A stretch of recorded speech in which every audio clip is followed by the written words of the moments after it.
and the research editor for Cyber Media Group of Publications. Why don't we start with you, your intro? Hello. Yeah, I'm Sujit.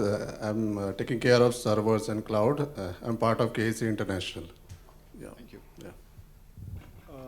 My name is Sanjeev. I look after IT infrastructure in KC International Limited. Good evening, everyone. I'm Sunil Nair from Omnicom Group. So I'm the CIO and the BISO for the group.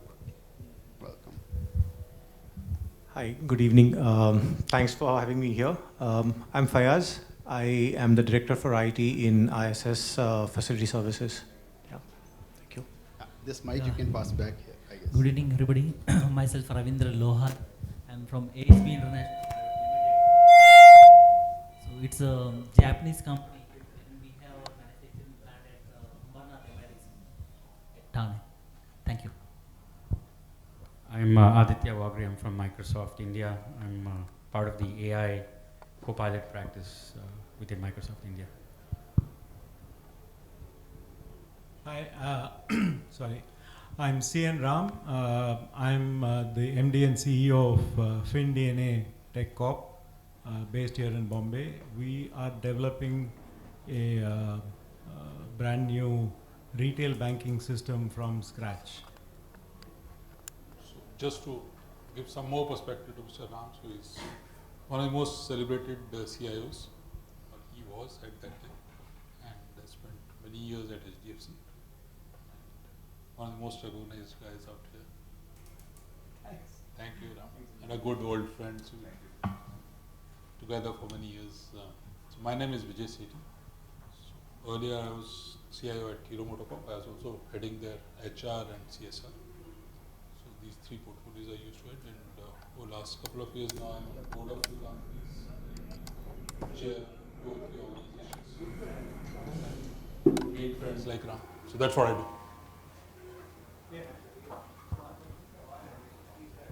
Hey, hi everyone. My name is Mohsen. I represent HP India. I am a specialist for the HP solution. Hey, hi, good evening. My name is Jignesh Shah. I am from Glenmark Pharmaceutical, taking care for SAP and non-other SAP applications on cloud-based like CRM and other peripheral applications. Thank you.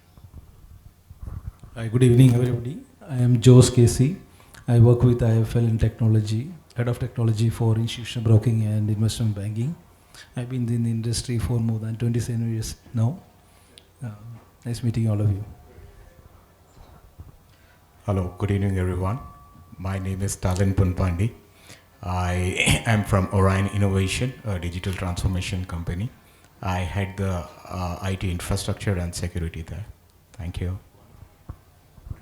Hey, good evening everyone. My name is Parth Sarthi. I take care of IT and IT infrastructure for media.net.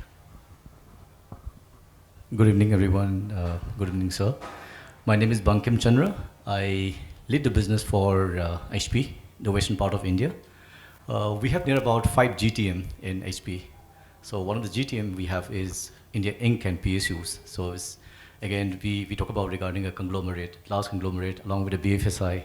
So I work very closely with HDFC, Ramesh, and along with everybody very closely, Hitesh and the entire team. And along with the entire large PSUs I manage, right? And that's one GTM.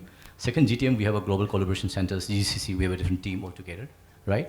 And we have MNC, that's separate MNC, I think we have our colleague assist over here. Then we have a government have a separate GTM. And the third, I think we have SMB, small medium enterprise. So we have a very, very clear kind of focus regarding in terms of our approach to the customers. And we try to at least work with respective CIOs in terms of regarding on the use cases, in terms of your functions as well as regarding in terms of your domain, basically, sir. So I'm here to at least, welcome all of you in this particular whole kind of discussion and look forward, sir, right? Thank you. Thank you. Good evening, everyone. I'm Ashish Khandelwal. I'm managing MNC and new GCC batch for Western India. And thanking you, all of you, to be part of this session and look forward to more and more insights coming out from you. We have our colleague, Mani. Mani is the specialist actually for us. He manages the complete whole overall. We have a poly and along with entire print services in India, and he manages the whole kind of across entire India. We have Bikram. So Vikram is a specialist for us for services. Yeah, yeah. And who else? We have Amit. Amit is there right now for services side specifically. Thank you. Thank you. Great, thanks a lot for the introductions and welcome once again. This happens to be the 20th gathering of Elite Leadership Club and we've been running it for about 3 years now. We've done it at least 3 times in all the metros. Bombay now is the 3rd one gathering for ELC. So it's been going pretty well. The idea is obviously to bring together, technology leaders from different industries and to really talk about some of the key trends that are of relevance for everyone. And the whole objective is that we kind of take away something from each other's learning, and we also try to bring in, industry stalwarts and veterans. You've already been introduced to Mr. Ram and Mr. Sethi. So Mr. Ram, of course, as Mr. Sethi mentioned, former CIO for HDFC, SR Group also, he was CIO. Currently on, director of various multiple companies, and FinDNA, of course, he's the founder. He's already, introduced himself. And Mr. Sethi, of course, former CIO, CHRO for Hero MotoCorp, currently director for multiple companies, and chairman MentorCart also, right? And of course, Mohsen is there from HP. So today, we want to talk about the, one of the most talked about topic that is on every boardroom's agenda, right? AI, but AI in the workplace. And normally, I think we'll, many times we talk about AI at the back end, figuring out, implementation of AI workloads, applications, figuring out what sort of infrastructure is required there. But very little is talked about, the actual AI that people are actually going to be using at the front end, right? If we look at the workplace, ultimately it's your workforce that's going to be using AI, right? So how do you enable that? What sort of a workplace should you really have? You should be looking at various aspects of that. I think it's important to kind of analyze that aspect also, which is what we want to look at. So we've themed this as, building an AI-powered human-centric workplace, people-centric workplace, right? Because ultimately it's all about people. And the more productive your people are, the better the growth for the organization. And the happier they are, there are various studies that indicate, human-centric workplaces. People are happy, they will stay longer, they will be more satisfied, they'll be more productive, they're less likely to leave the organization. So essentially, that's what really happens over here, right?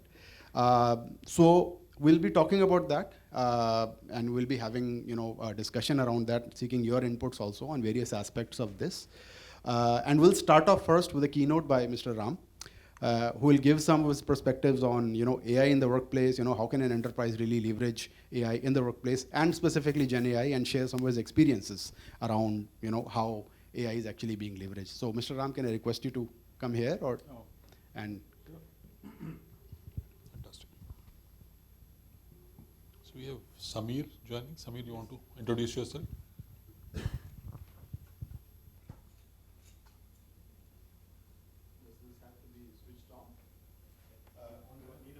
You check.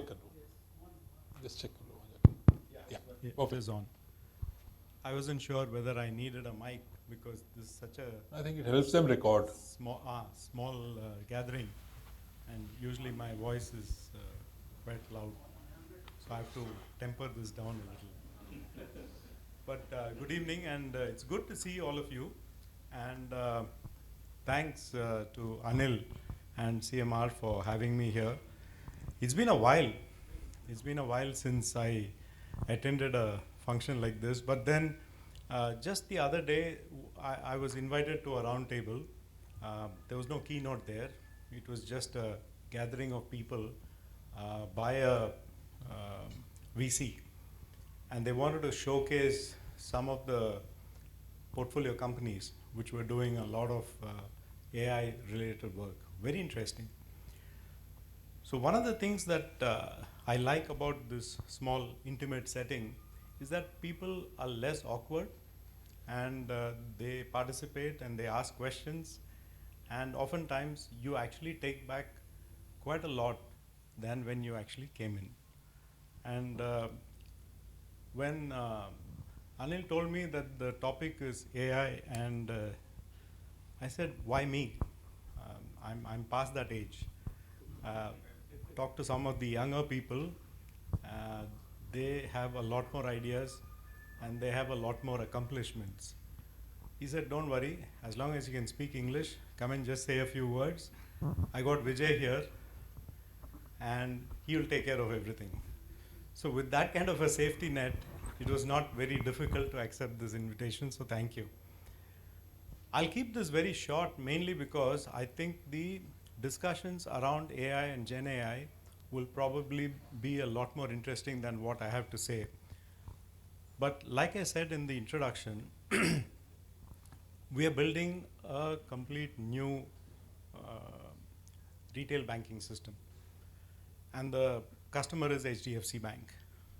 So the intention is for them to replace their current retail banking system with ours. And I was confessing to Anil that it's a lot easier to develop these systems than for somebody to implement it. There is a lot of legacy.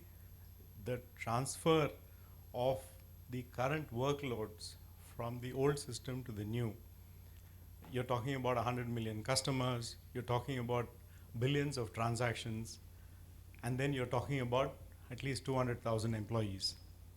So in those days, when we used to do these so-called transformations, it was with a much smaller set, and it was easier to accomplish. I mean, by the time you train 10,000 people and then go on to the next 10,000, the first 10,000 would have forgotten everything. So just imagine the challenge. So I'm not going to bore you with the details of what we're doing, but I can tell you that I'm very happy. One, because I'm not a CIO anymore. The kind of burden that you guys have in piloting the technology decisions for your companies and making it future-proof, I don't envy that at all. Because when I look back at my own history, these are the systems that I put in place 35 years back in HDFC Bank, and I'm going to go and replace them. So in a sense, a lot of people joke with me saying this is all prashchit. Right? But I told them, look, I left in 2008, so the statute of limitations holds. So I can't be held responsible for all of those things. But the choice before you is numerous. The ability to make those choices, get them to work, and sustain them for a very long period of time is a challenge. You need to have very, very deep understanding of both the business and the technology. So you can't marry anything to technology without understanding the business. Why are we doing this? We've all heard this classic thing, technology for technology's sake and all that. But when you actually go down to the brass tacks, how much of the business do you understand and how much of the impact that you can make on business is really what drives many of your technology decisions. Why do people go for Oracle? Why do people go for IBM?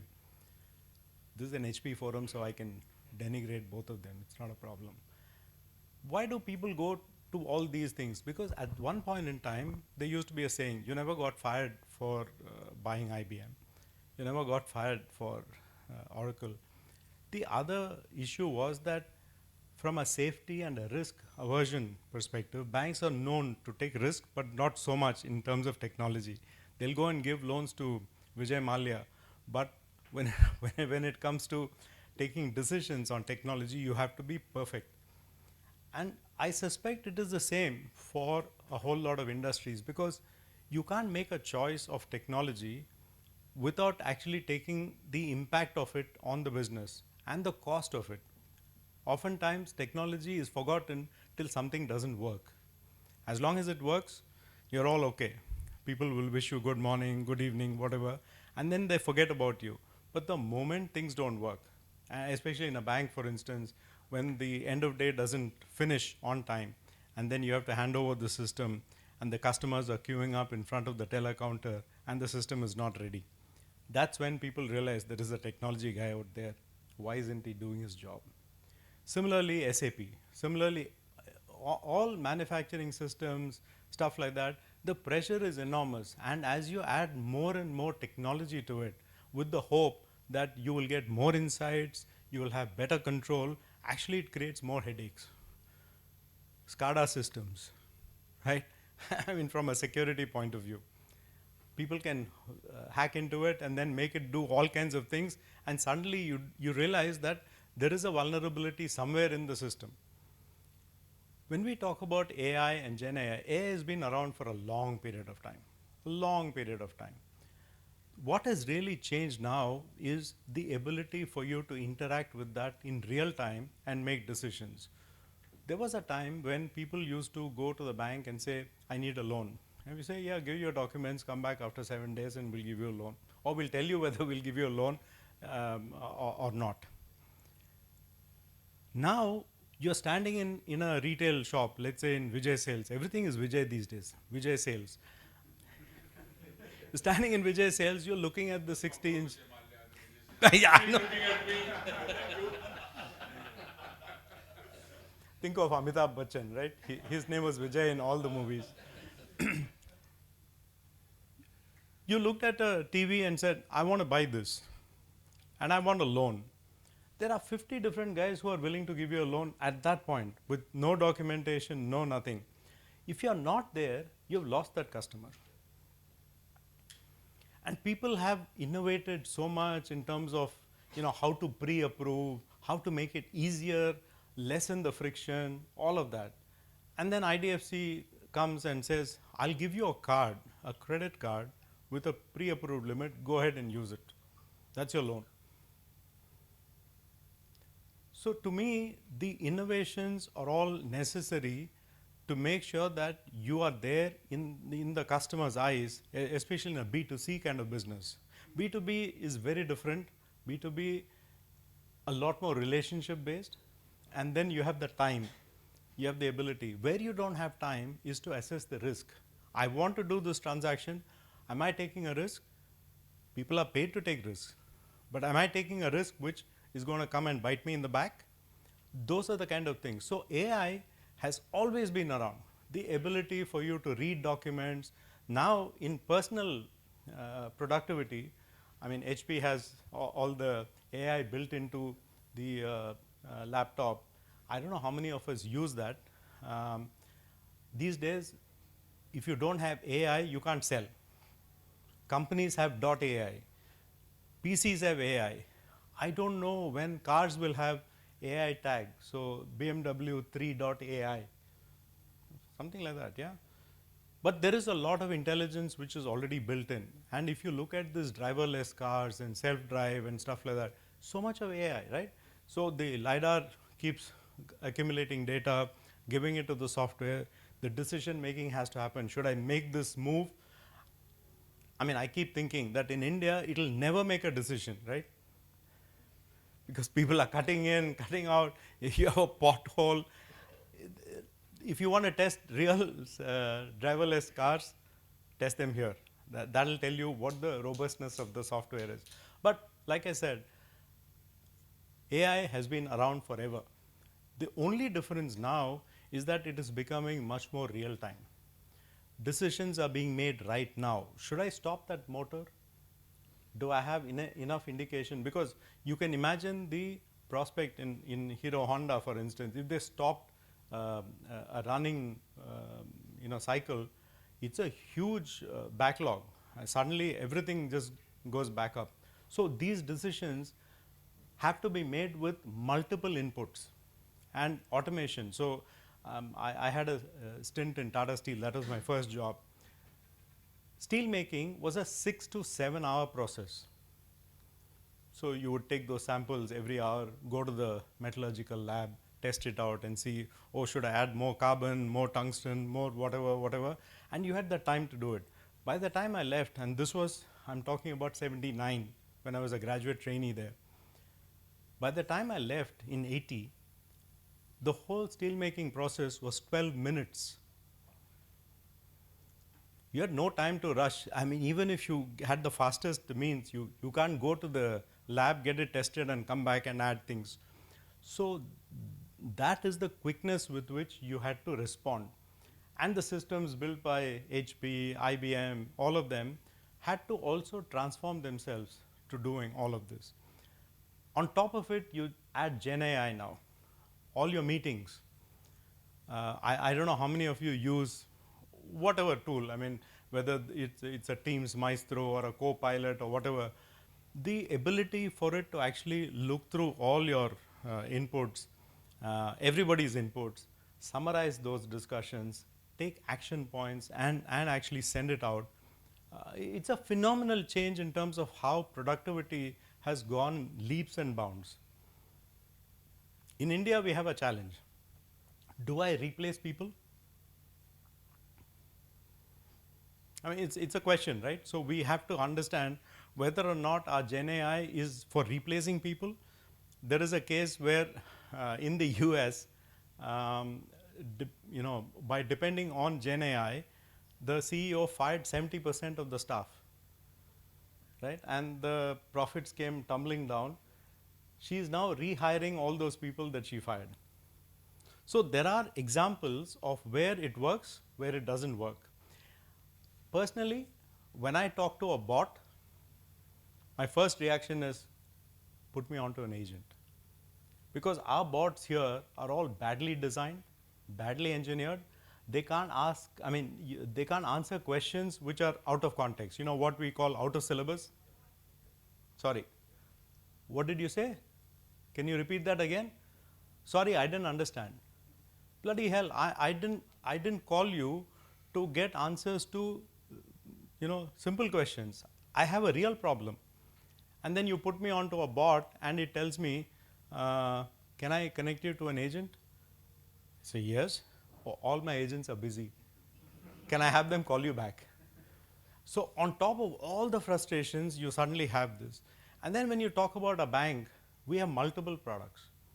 So a customer who complains about a product, let's say I have a credit card problem, there is no way that when he complains or the customer service agent talks about a savings account problem with him, that there is a pending credit card problem also. So getting all of that together is an issue. And what does it talk about customer experience? What does it talk about net promoter score? Who cares about NPS? But now we care because there is competition. Earlier, whatever we used to do was phenomenal. It was, you put in ATMs, great. And there used to be a time when ATMs were first introduced. The people who are used to, in the same building, we used to be in Express Towers, I was in Bank of America at that time, and the guys used to send their peons with the check to withdraw money from their salary account. When we introduced ATMs, they sent the ATM card with the PIN written on it. Trust was very high, but it did the job. So when we talk about Gen AI and we talk about credit decisioning, for instance, it's the heart of what we do in the bank. How do you actually make agentic AI replace that human being? It's going to take a long time, but it will eventually happen. It will happen, let's say, in 5 years. In a market like the US, it will happen now.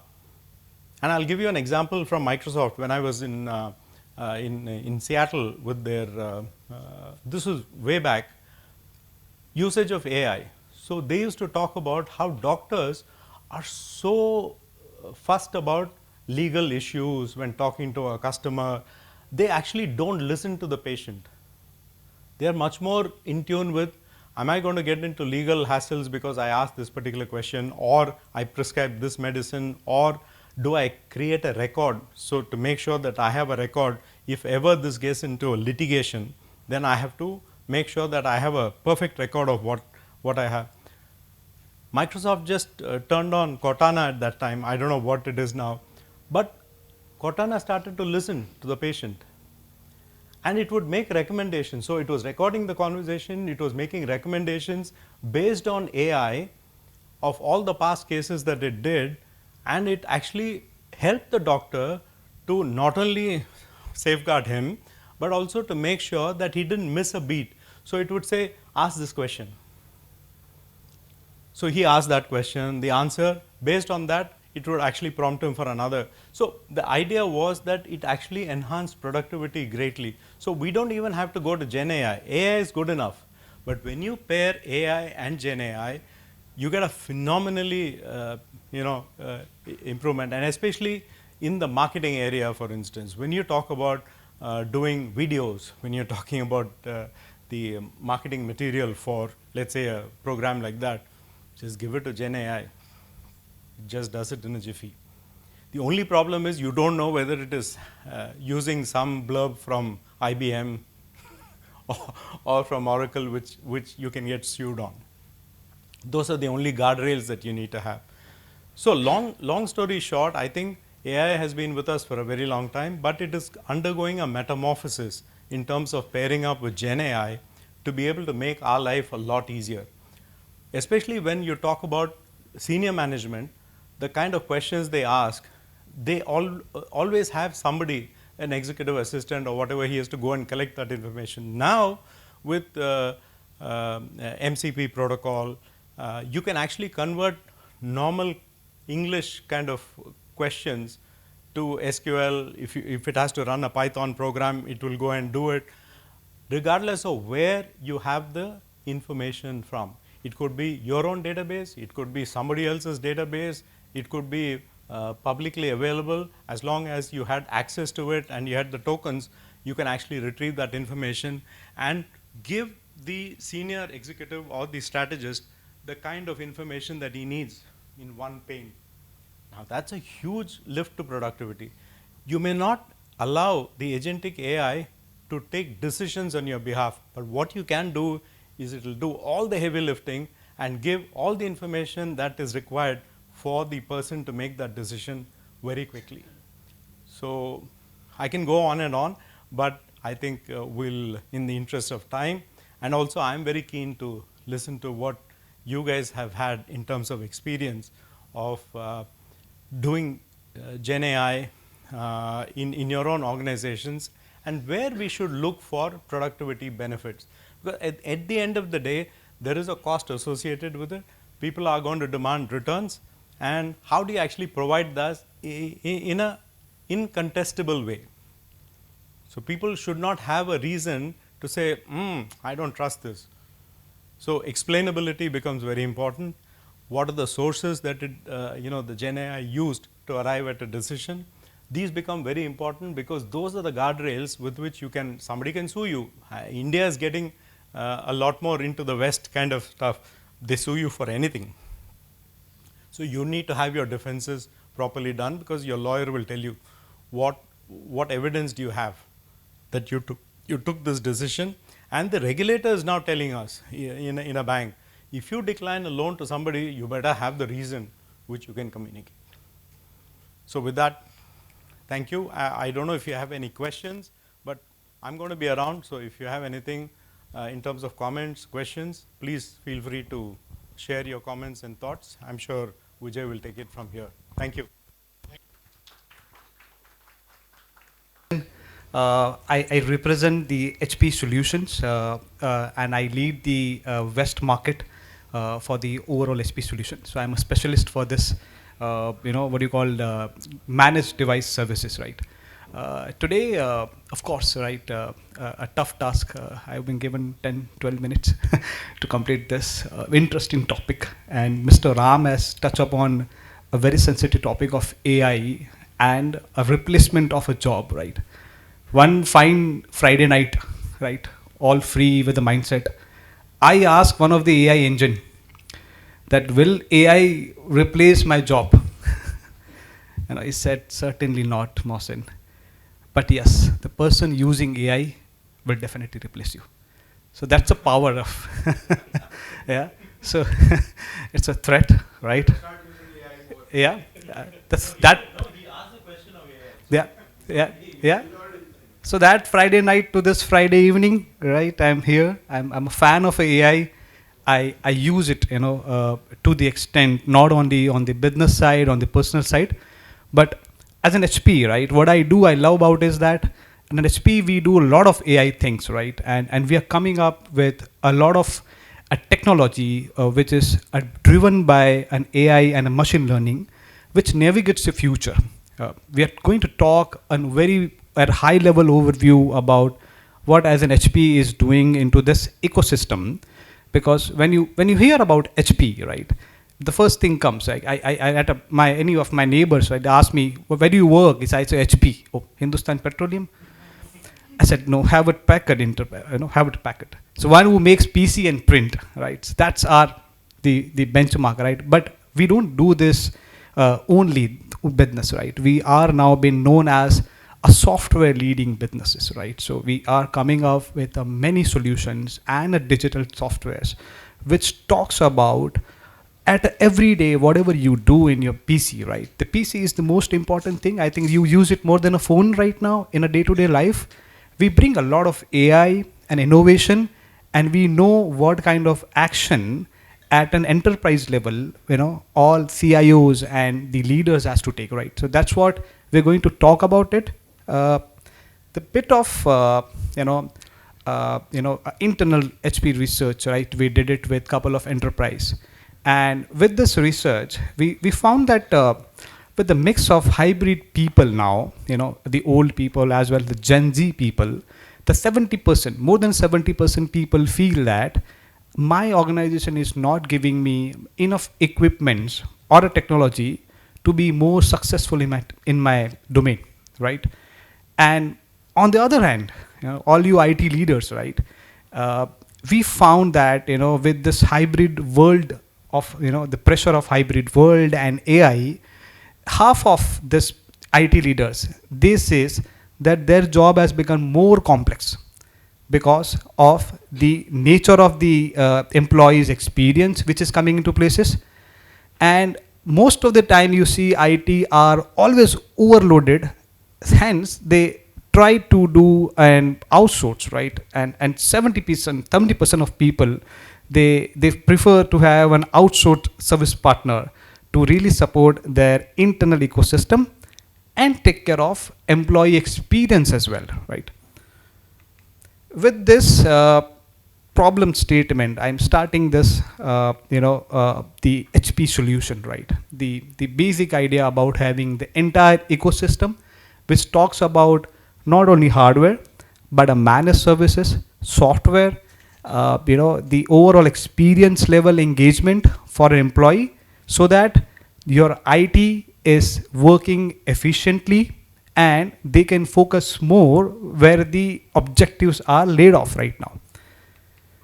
Now, this is, of course, if you see, start with the PCs and workstation, of course, that's a legacy what we do, right? We are being known in the market for one of the powerhouse for all the computing solution we did, right? You talk about a PC, a normal PC, a workstation, a desktop, or a monitor, right? Now, with this, all these devices, we are coming with Gen AI feature, right? Now, we are thinking about AI all the time, but we really understand that AI has a lot to do into our end user devices, right? What all AI do, right? Of course, there are AI PC, which is now going to the extent of launching the NPUs, right? Which will offset your CPU and GPU's overload. Now, of course, with this, we also have a personal preferences, right? Of course, having a lot of VCs around it, right? So we are doing at a hybrid level. We always meet virtually more than in person, and of course, that need to have a right connect, right? So if I'm working from home, working from a cafe, or working from a desk, right?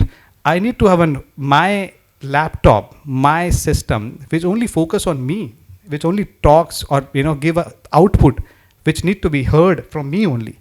So those kind of AI capability which we are coming up with our entire portfolio of the hardware, supported by a lot of AI powered solution. Now, coming back to a solution point of it, right? We have witnessed that a lot of organization, after buying the IT devices, right? They give it to the all over employee running across the country, and then they feel that after a certain point of time, even a year-old device, person come back and say, my device is slow. I don't know. My device is slow. I'm not working fine. You're given the best of the configuration, but everybody try to come back and say, my device is slow. Please replace my PC, right? And that's a general statement, right? How do we HP, right, coming into this picture? We have developed a software called Workforce Experience Platform, right? That's a kind of a DEX which gives you a lot of visibility and analytics, right, in terms of data, that what is going wrong right now into the environment on a fleet level, plus it has an AI capability which also tells that which are the incident are going to become a major incident, right? So like Mr. Ravindra's laptop, right? His drivers, right? He's going to present today, and his video drivers are outdated. And the moment he takes into the VC room, and imagine, right? But I'm in front of my lot of people right now, and I'm not able to turn on my camera. Now this problem can be proactively identified. The answer is yes, right? So that's for the capability of WXP. It detects and identify the problems much before it really occurs. And it also remediate, right? As Mr. Ram said, can I see this? Can I identify what is the problem right now before it becomes the major problem? Can I have a flow of remediation so that entire thing can be automated and I don't have to really worry about a day-to-day operations, right? And I reduce my overall IT help desk ticket as well. One more portfolio which we have is a collaboration and workforce experience, right? Which is, we acquired a company called Poly. And with that, we have developed a lot of Poly solution around it, right? Poly are for the meeting rooms, for the individual cabin rooms, and we have done a lot of AI genetics over there to make an overall experience, a very seamless, right? So we have a solutions which do a lot of collaboration, right? With the PC, with the printer, with the Poly. So with that layer, we have kept into the one umbrella, and we are trying to deliver the overall experience of the employee, So that's, yeah. With this approach, HP has come up with the managed device services, right? You would have heard the normal terminology of device as a services, right? Now, the device as services which we used to give it, managed for the employee, and then you give it on OpEx. But this has the gone days, right? We're talking about AI. Now, what do you expect, right? The IT leaders are expecting that you give the machine, you take care of machine, you ensure it does not break, you ensure that you are taking a proactive actions to ensure my employee is happy using machine. I don't want to see the SLA part of it, right? I want an happiness index. So that's what the managed device services are here to offer, right? It combines a device, right, with our services, our manageability, and the solutions, right? We do have a lot of software. With the crunch of time, I'm not able to talk about the security part of it, but yes, we have done a breakthrough on the security, on end device security, which talks about that Mr. Ram is in Mumbai right now, and by mistake he forgot to take his laptop back from airport, right? He lost his laptop, and his password was cnram@1234, right? Easy to crack, right? Now, if I don't know how complex that password would be, if I would have got that laptop and tried to enter into it, how do I safeguard my laptop or data? So what do we come up with? That it is hardware-based enforced technology which lock devices, even the laptop is not booting up or device is powered off. We lock the devices, then we find the devices, and if we don't want to really get into behind the devices, we erase all the data without an internet, without any power. So that's only kind of, industries we are the only player to really deliver this kind of capability with the help of our hardware-based encryption kind of a technology. Yeah, quickly, managed collaboration services. Similarly, onto our devices as a services, we're giving Poly collaboration experience, which we give as a services. We ensure that every room is different. This room is different, need to be designed in a different way, right? This is table of 20 people. There is another room of table of 10 people. So we do the professional services. We design the rooms. We give the Poly devices accordingly. We take care of support part, and we also do the financing part of it. So you don't have to invest much into buying a Poly, but you only can pay as a subscription model to us. Yeah, that's my last slide, and that's what you're here for, right? We deliver these scalable solutions, right? Ensure that we help you to give a transformative growth, and we help you to do a supercharged innovation by increasing the employee productivity and of course the enhanced security at the end user device level. That's it from my side. Thank you. Thank you. Windows has kind of been the core of our culture and what we've kind of built on. So I know this is a very busy slide, but what I wanted to get across is once every 4 years, we update the Windows operating system. The old operating system was Windows 10. So Windows 10 now will become end of life, end of support. What that basically means is effective October of this year, we will no longer provide any support to Windows 10. That means all the security patches, even your M365 will no longer work on Windows 10. So in a way, we're actually forcing you to move to Windows 11 Pro. But that's one part of it. But the main part is what is Windows 11 Pro bringing? So for the first time, you've heard of Microsoft Copilot. So Copilot now is integrated into the operating system. We provide this free of charge because we want everybody to start using Copilot. Eventually you can move to a paid version and so on, but this is a free version. So within Windows 11 Pro, you have a Copilot button. You click on the button, it goes into what's called a prompt. To the prompt, you can put in your RFPs, it can create PowerPoint slides, it can update your emails and so on and so forth. So it is the core engine that's built on ChatGPT. So the Windows 11 Pro is the first operating system that comes with Copilot integrated. That is number one.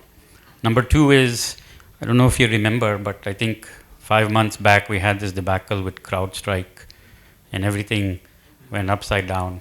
It wasn't the Windows fault, we still stand by it, but I think we learned our lesson, that we need to have a lot deeper security, not just on Azure and what we're doing on public cloud, but the same on the edge devices as well.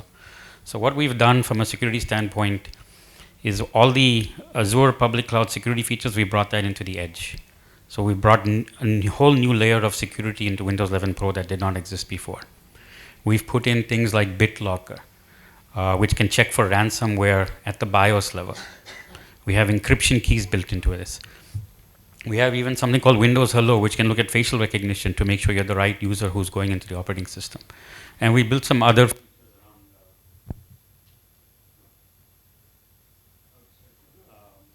it's not working. Like Pluton.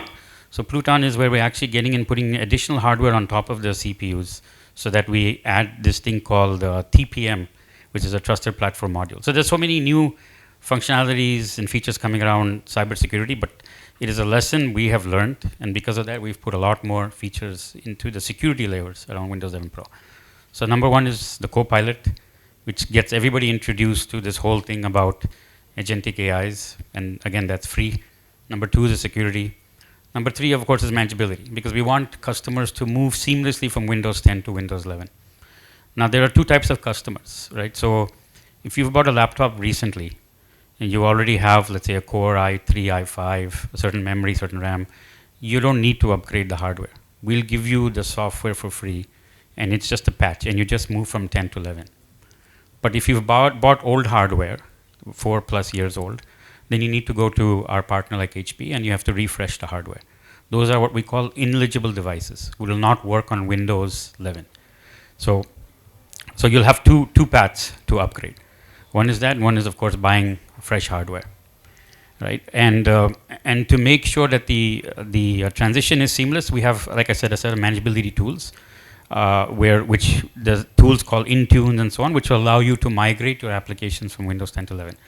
Because we know how much of a headache that is. So we've already done the testing for you. We say there's about 99% applications that work on 10 will work on 11. You'll not have any issues. But I know some of those in banking especially. We have a lot of core banking things. So we've done that testing as well, but we also have the tools to help in the migration as well. But we'll make sure that we migrate your applications to Windows 11. So that's the third piece. As I think those are kind of the main areas I want to just cover. But this is once in every 4-year transition that we go through, and I think this is now the biggest transition that we'll be now driving. The M365 applications will also no longer work on Windows 10. So if we move the new Office applications, they also have to be on Windows 11. Right? So in a way, I think we're kind of forcing the industry to move to this, but we think it's good because you get all these new features, especially around Copilot, as you move to the operating system. So that's all I had for mine. For 11 Pro, the license, so Copilot is bundle of this? It's bundled. So there's two ways you can buy Copilot. One is it comes with the operating system. Right. So you buy an HP hardware. The HP has a Copilot key. You press on the key, and it goes straight into the prompt, and you start using the basically ChatGPT engine. Right, right. Right? There's a second way. If you want a more advanced functionality, then you have to buy M365.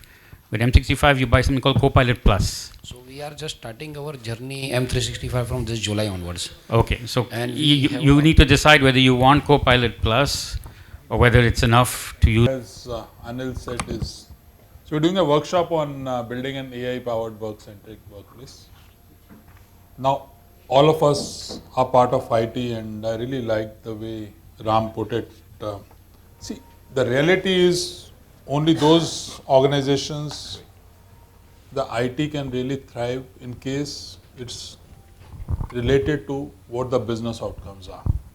If the IT people do not understand business or business challenges, then 60, 70, 80 or maybe 100% of the activities that they are doing are either for workshops or for magazines or for blogs or for their own CV and not for the company.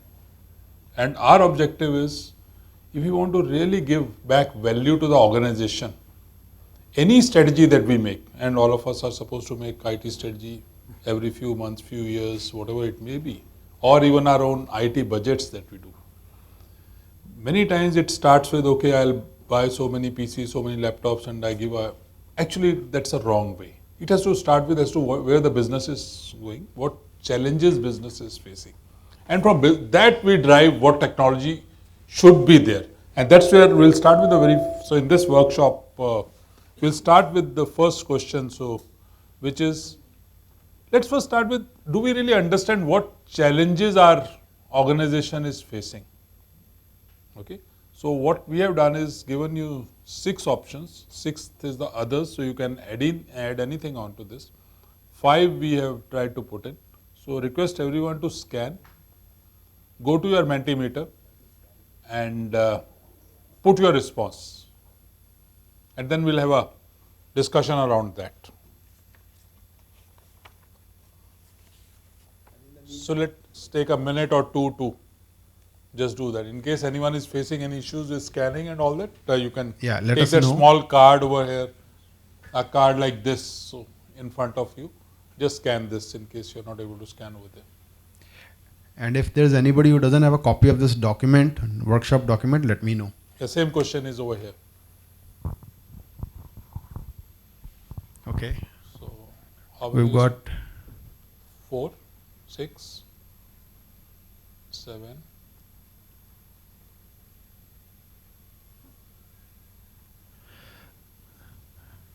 Regulatory seems to be on top. Talent management has moved up. Let's see, how many have we got now? 8. 8. Say, I think still 3 8 out of 15. 10. One can see over there. 12.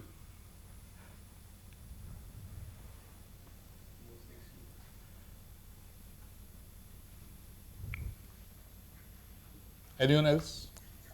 Anyone else having difficulty? I can see 1 or 2 people who have not done it. Yeah.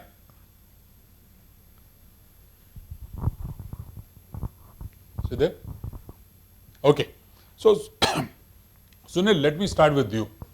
From your perspective, what would be your top thing and why so, from your organization perspective? Can you take the mic, please?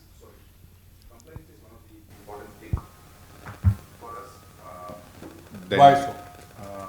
So basically, we have a lot of IPs, intellectual properties and kind of thing. And when we talk about, for example, we are talking about AI at this moment, right?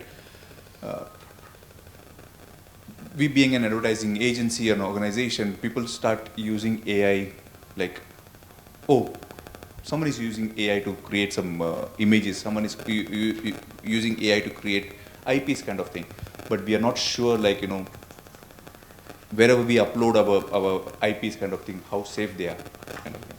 So we are finding difficulties, probably we are reaching out to the expert kind of thing, but it being a new... so there's a big business challenge that there's a you are big business facing. challenge. Okay, sure. Partha? So I think I echo. There's a mic, maybe you can want to take.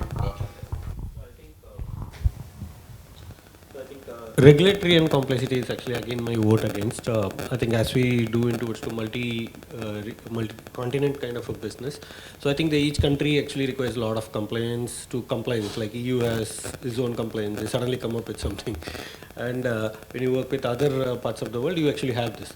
So it's exactly as you don't know which pivot you will actually get into, it's to bumped, and then where you are and why are you doing it, and then it has to go through based on the country and then local laws and another thing. So that's actually also the one of the elements. Okay, sure. Fast? Fast?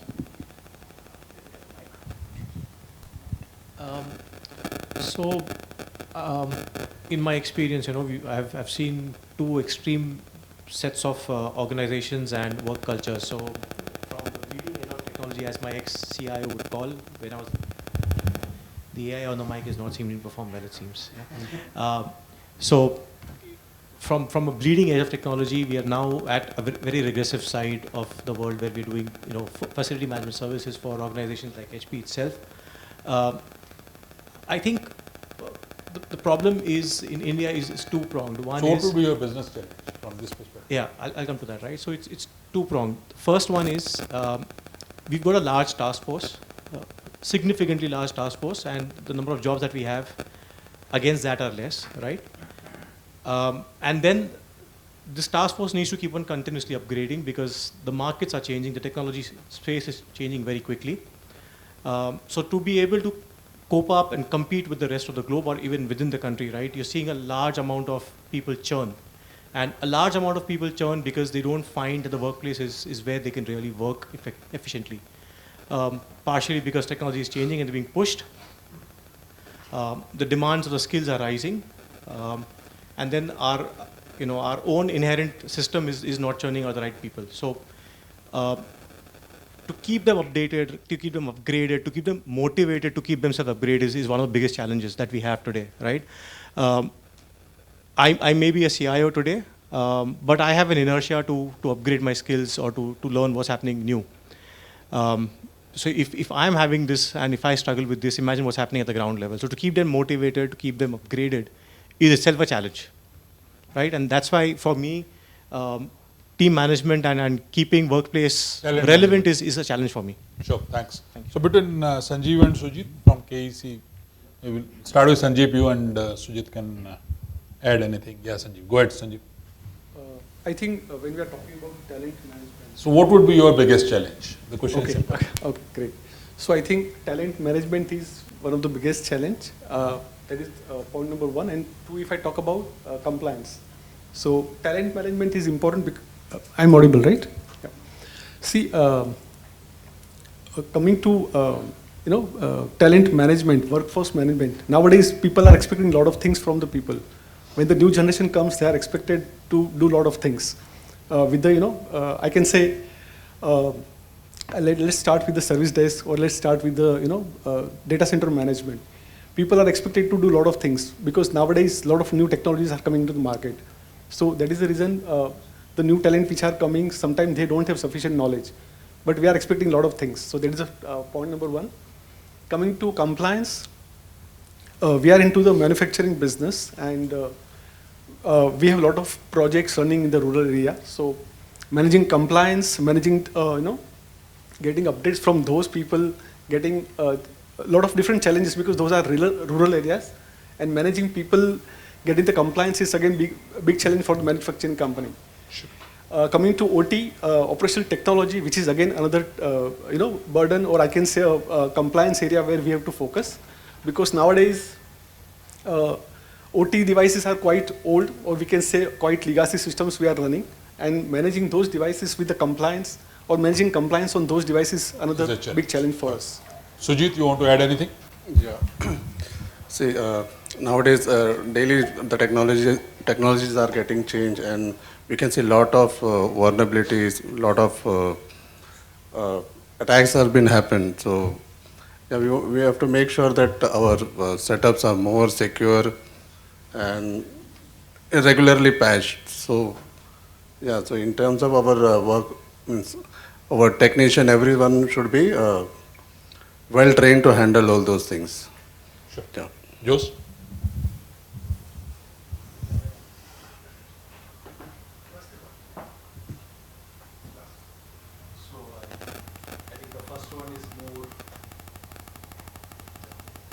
You just keep them on. Because I think. And there is too much feedback. Okay. Yeah. Could be this. Yeah. From this point, the first one is more relevant for us. I'm from BFSI vertical, so we've been regulated by the SEBI and the exchanges. So for us, compliance is the most important thing, and also the regulatory. As you know, we have been very regulated market. India is a very regulated market, and we have strict guidelines and strict regulatory guidelines from SEBI for the last 4-5 years. You have been seeing it's very difficult to implement. And so that's one of the biggest challenge for us, industry like BFSI.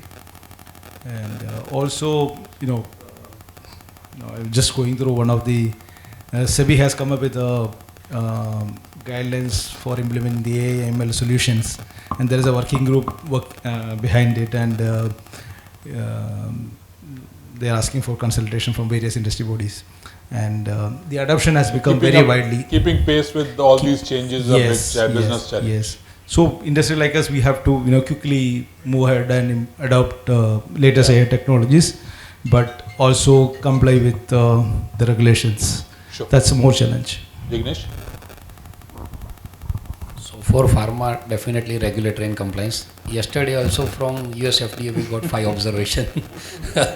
Till the time it's observation, not a 483, it helps. Yes.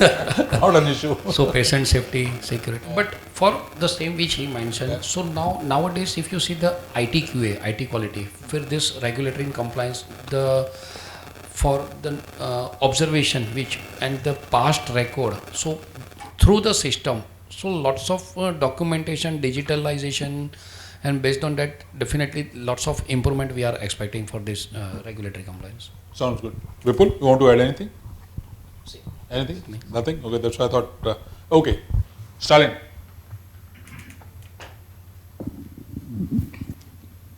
Thank you. For us, I'll go with the third option. That's the geopolitical volatility. Okay. That's we being a global organization, right? With the current situation, right, it becomes very difficult to get the budget, right? You talk about any of the I thought you were talking about all the geopolitical things which change on a daily basis, the policies. Yes, no, no, no, yes, yes, yes.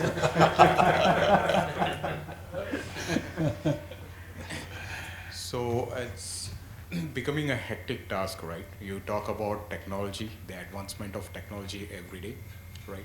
Right from the new resource who gets onboarded to the C's of the companies want to get adapted, right? At the same time, when it comes to technology, it becomes very difficult at this situation to get an investment onto the technology. So that is one of the core aspect. So if the situation improves in the future, which I believe should be, so then future is always bright. Only problem is by the time it becomes present, it's equally bad. Okay, Samir.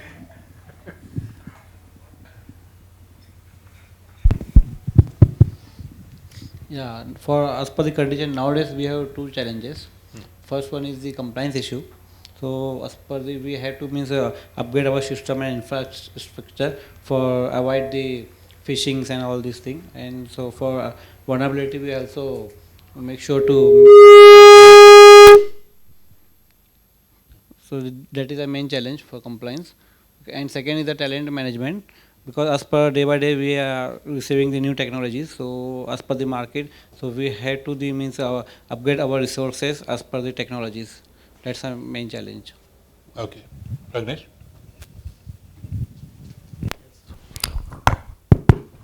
Yeah, being the large conglomerate, So I'm heading IT and security for a group office. And first point is the main challenge for us, and mostly in AI ML, data on cloud, it is a big challenge for us. So Is this a business challenge? yeah, it is a business challenge because main agreements and other, if I take one example, so agreement and everything is on cloud, and that is a big challenge. So now we are planning to do a in-house kind of setup for that. Sure. Ravindra?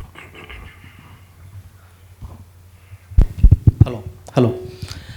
Actually, I joined ASB International 1.5 years back. So the day I joined, that day itself, I realized that there are so many challenges I'm going to face, and I have list of challenges with me right now. So the started with the main business core ERP application, that is SAP. So SAP had got implemented in 2008 with EHP level 0 till 2025, wherein SAP had already announced that by December 2025. So what was the business challenge on that? So the business challenge was that actually the resources actually of ASB who had joined 20 years back, they had not came out of the company. They were not aware about the latest technologies, what will be the vulnerabilities of that. So talent management. So that is one of the reason. Another thing is that the persons who had implemented SAP long back, so many actually junk data got stored in the database. So wherein the database size got in TBs, wherein it was not that useful. But why would a CEO even bother about this? He doesn't care. He says CIO को पैसा दे रहे हैं, करता रहे. Why would that be a business challenge? No, but now the business challenge is that to carry that huge amount of data to the cloud. That's what I wanted. Yeah. So now we need to. That at the end, the legacy that we are carrying forward, at that time we thought it was an IT problem. Correct. But today, as we move into 2026, 2027, that becomes a business challenge. Absolutely. And that's the point I wanted to really bring in. Fortunately, the top leadership was supporting me for migrating this ECC to SAP's S4HANA Rise with SAP, and fortunately I successfully migrated to Rise with SAP and went live on 2nd May of this year. Okay, so Ram, let me come to you. From your perspective, since one is your own so-called legacy, but more importantly from today's perspective, where do you see the real top 2 or 3 business challenges apart from this, or these in the businesses? Yeah, there's a mic out here. One thing I didn't, or rather we didn't talk about, is the 6th option, which is other. I don't know if there is any significant observation there, but I have one which is other. Sure. So I'll talk about my first preference is really talent management, because we are in the development business now.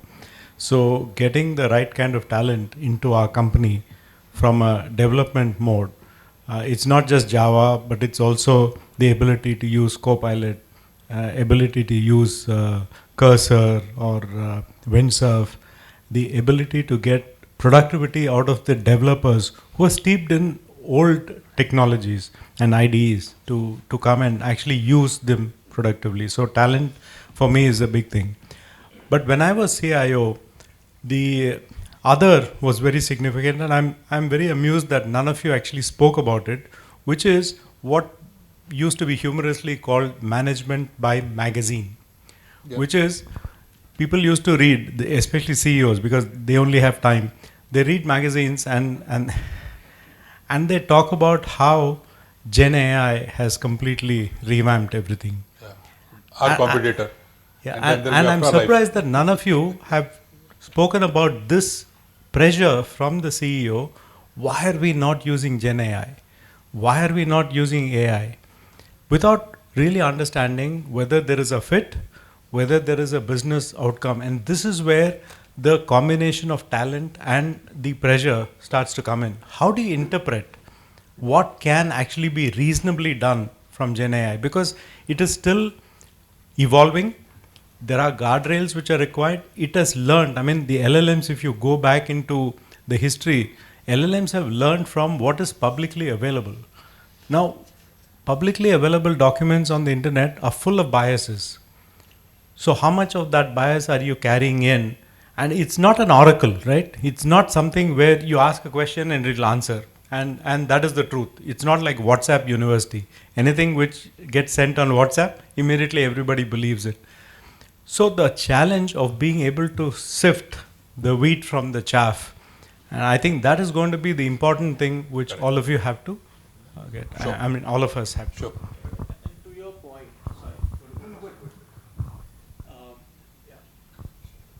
So to your point, right? The first question, why, when the CEO is questioning you, and typically the answer is yes. There are billions of technological innovations and options available. Give me a use case in our business where this will work, right? Unless somebody is able to justify a use case, I'm not going to go down that route. And that's also But you're supposed to bring that business case. So CEO won't give you. Yeah, you can't can't ask ask CEO. CEO to, yeah, obviously not. But the question is, if the CEO is raising this, right, then it's for all the business verticals also to come back and answer. no, he doesn't ask like this. He just never, says, never. use Gen AI. That's all. Yes. He doesn't ask. And tell me where I can use Exactly. and why we have not used till now. Exactly. Yes. So the question is, unless I have a business case or a use case, No, I think I cannot go ahead. No, with that. let me just add Sure. one line and then we'll move forward. Till the time a CIO and his team doesn't understand business fully, implication of these technologies they'll never understand, and they'll just go by whether it's a magazine, whether it's a blog, or just write on Gemini or Copilot. My CEO is asking this, what should I answer? It says 7 things, tomorrow morning you just repeat that, tuck, tuck, tuck. So if you understand business, then you say that I know I was sitting with CFO, they are facing this challenge, this is where I feel genuine. That's where your knowledge of business is very, very important. Right. So that was the next point, right? And I think, Ashish, we had a discussion with one of your colleagues also in my office some time back. And the question was, we're talking about so much of Copilot and all of these Gentic and all those kind of different versions of AI. But in the workplace, what is a universal use case where we can say, yes, put my finger on this and say, because of this, we need to have AI across, right? So you can't have, because all organizations are different. Yes, and that's why the first question again, what is it in the workplace that We'll come to that. We'll come to that. Just wait for a few minutes and we'll come back to that. Aditya, 30 seconds for you. Since Fayaz used a word agentic AI, you want to talk about that? No, do you want me to talk about this or? Agentic AI, since he used the word. Okay, agentic AI. Okay, so Take big buzzword. Since he used the word, so let's yeah. spend few minutes, 1 minute on that. So in simplistic terms, it's an autonomous agent that does not need any human intervention, right? So give some practical things. So what we see in the most common use case in India is actually compliance officers, regulatory officers, and I see it in pharmaceutical and I see it in banking. This agent is able to go into the FDA guidelines and figure out whether the drug meets FDA requirements or not without any human intervention at all. You can go into the SEBI guidelines and say whether we need to give a loan to this person or not. Far better than a human being. And you just train it once, it absorbs the data, and it's on its own. And at some point, you're not going to need a human. But it's extremely efficient. And it's based on these LLM models that are very, very sophisticated, right? What Microsoft is doing is we're just building the UI on top of that. The core is the LLM model. And these AIs are just basically user interface, creating different verticals. But it's basically loan, compliance, regulatory. That is the #1 use case in India today. Okay, thanks. So from Ram, I'll take the others part. So 2 things that at least I thought could have come in the others one. One is now with a hybrid workplace and people working from anywhere, including in this hall, there might be some people who might be still working. So where is that collaboration? Is that becoming a business challenge today? That people are not able to collaborate, that's one. Second is, in all this, from a CEO perspective, from a board perspective, cybersecurity is a big, big issue. Regulatory compliance is not cybersecurity. They are very different things. But at least I didn't see the cybersecurity also as a business issue rather than, because most of the IT leaders actually treat it as an IT issue, whereas it's not IT issue at all. Okay. So with that, let's move on to Anil, the second part. So after the business, let's look at IT objectives. So that's how an IT strategy is made. Of course, there are some sub parts into this, but we are skipping a lot of steps. Look at the business challenges, look at what the IT objectives are. It's too small, but you have this sheet in front of you. You can always read it. It will open on the mobile. Yeah. In any case, it was just to test eyes. So Yeah, I failed. Oh, you have to scan again, or? yeah. You have to scan again and you have to answer and select the right one. If it's still open, then it should just automatically come on your screen.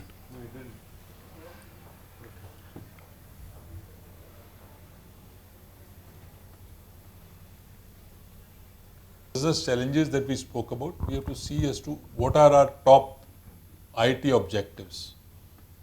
Because as we started with, IT is for the business, we should remember, always.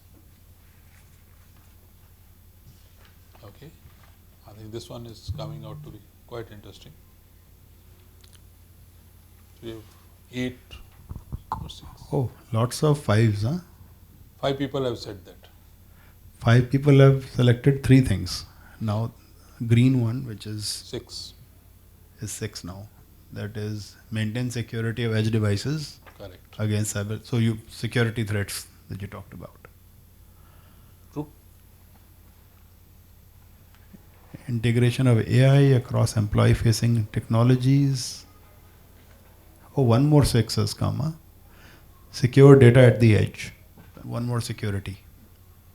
We are 10, so we have 4 or 5 more people to still select. Please. 11. Oh, 7. Huh? Maintain security.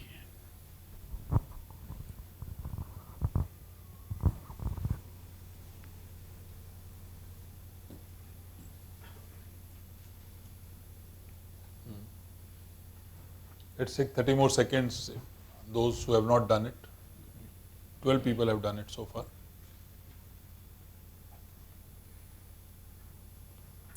Tie between workplace modernization and sustainability.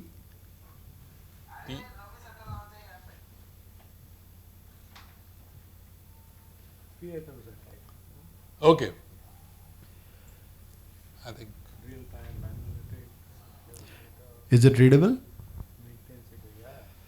Enabling seamless and enhanced employee experience. That. Who hasn't done it, please? I can see Anybody who hasn't yet voted? 12 responses so far. No, I think it's 12 people only who are. Okay. Somebody did double. Could be. Okay. So Partha, let me start with you this time. From your perspective, from your organization's perspective, what would be the top 1 or 2 IT objectives, and how do you link back to the business objective of whatever we discussed? Just trying to add to that is today every employee who walks in, so they actually have mixed requirements, like in terms of they already have an experience at their home. So somebody will actually prefer Mac, somebody will prefer Linux, somebody will prefer Windows, and despite of the role, I want this. So right. So whether it is need or not need, I am comfortable with this. So that's what is mostly a different challenge for how do you satisfy every user. And second is they actually wanted to have their private space also. Like in terms of I wanted to have my private space, files, which should be outside of your radar, but I still need to have access to. So well, I didn't understand. For an example, the persona, right? Like we talk about persona, which is actually the user. The persona, content. so you'll have a separate persona. Separate persona, which is actually like even though you're going to put an MDM, right? An MDM on top of it, I'll say that this is whatever you do, I should actually have access to my data. Yeah. Samir?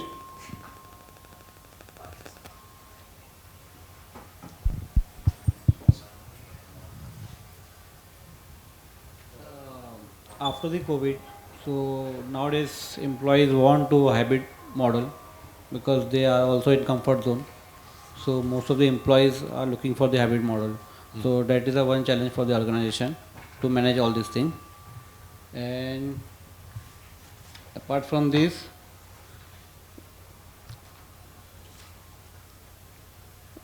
is automation, Gen AI. Okay, so once we try to apply the Gen AI in the organization, so it's very challenging for us. if we apply Gen AI in the organization, so after that resources are in the tens. That's our due to this they will removing the resources from the organization. So that also like the challenge for the So it's a organization. cybersecurity challenge. Yeah, organization as well as employees. So that's these two are the main challenges for. Pragnesh? Yes. So majorly is the secure data at edge and remain compliant. And? Data remain compliant. So obviously data is major part of our business challenges, and that is keeping is a secure, is a remain compliant, and one is the integration AI employee facing technologies in business workflow. So AI technology where we can put value addition in the board meetings and other things. So we put that kind of AV system in the environment. Wonderful. Jose?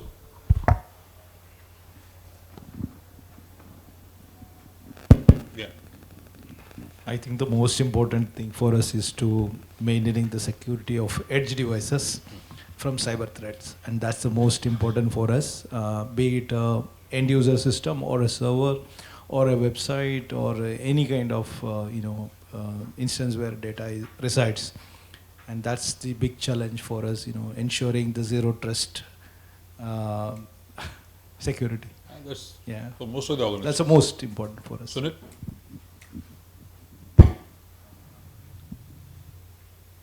Maintaining security of edge devices against cybersecurity, yeah, that's an important one. But then we do have partners like HP, who help us, who advise us like how to do it. So I would stress on the other part. I don't know if it is part of the integration of AI, but I would stress educate the workforce on the AI usage, because there is no published guardrails for AI usage. So that is a challenge for us. And from AI perspective. From the AI perspective. Okay. I won't say only AI, but see, I'm from an advertising kind of thing, so I would say clients say, oh, why don't you use this image from the Shutterstock or any of the domain? And CEOs or the business leaders who are P&L centric, they'll say, oh, it's just $5, why don't you use this? But they don't read the fine print. It is not for the agency of this size, or this is not for enterprise usage. So that is where, workforce training is where. I think, let me ask, I'll come to others, but before that, a question either to you or anyone can answer. How many of us really have an AI policy in our organization? How to use AI in the organization? Do we really have? We haven't. At least I have not come across very many organizations. We haven't. I have not come across very many. So what we need to, and Sunil, you put in a good point that AI usage of business. The reality is, even within IT, how many people really have put in guardrails that how do I use AI? Half the developers would copy every code from this, paste over here. Exactly. So I think one of the key things from this is also start from within. All of us, that start from IT first. If IT is following those policies, chances are that you can go to business with conviction. Bhai, hum kar rahe hain, tum bhi karo. Otherwise, they'll say, you never do that, why are you forcing me? So we'll have to keep that. That's more for all of us. We need to keep that in mind. You want to add anything? Then I'll move on. Yeah, because since there's no published guardrails kind of thing, and as I said, the but we have to do it. The CIO, IT leaders have to do it. The government will not publish it. The problem here is like time.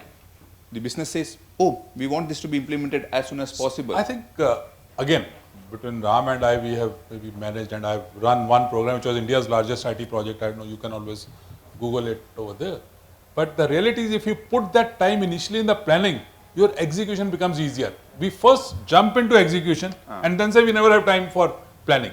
But if we spend a lot of time initially in the planning and putting all these guardrails and SOPs and all that, your rework gets reduced to almost zero. And that's where the projects then get executed much faster. So we'll have to think from that perspective also.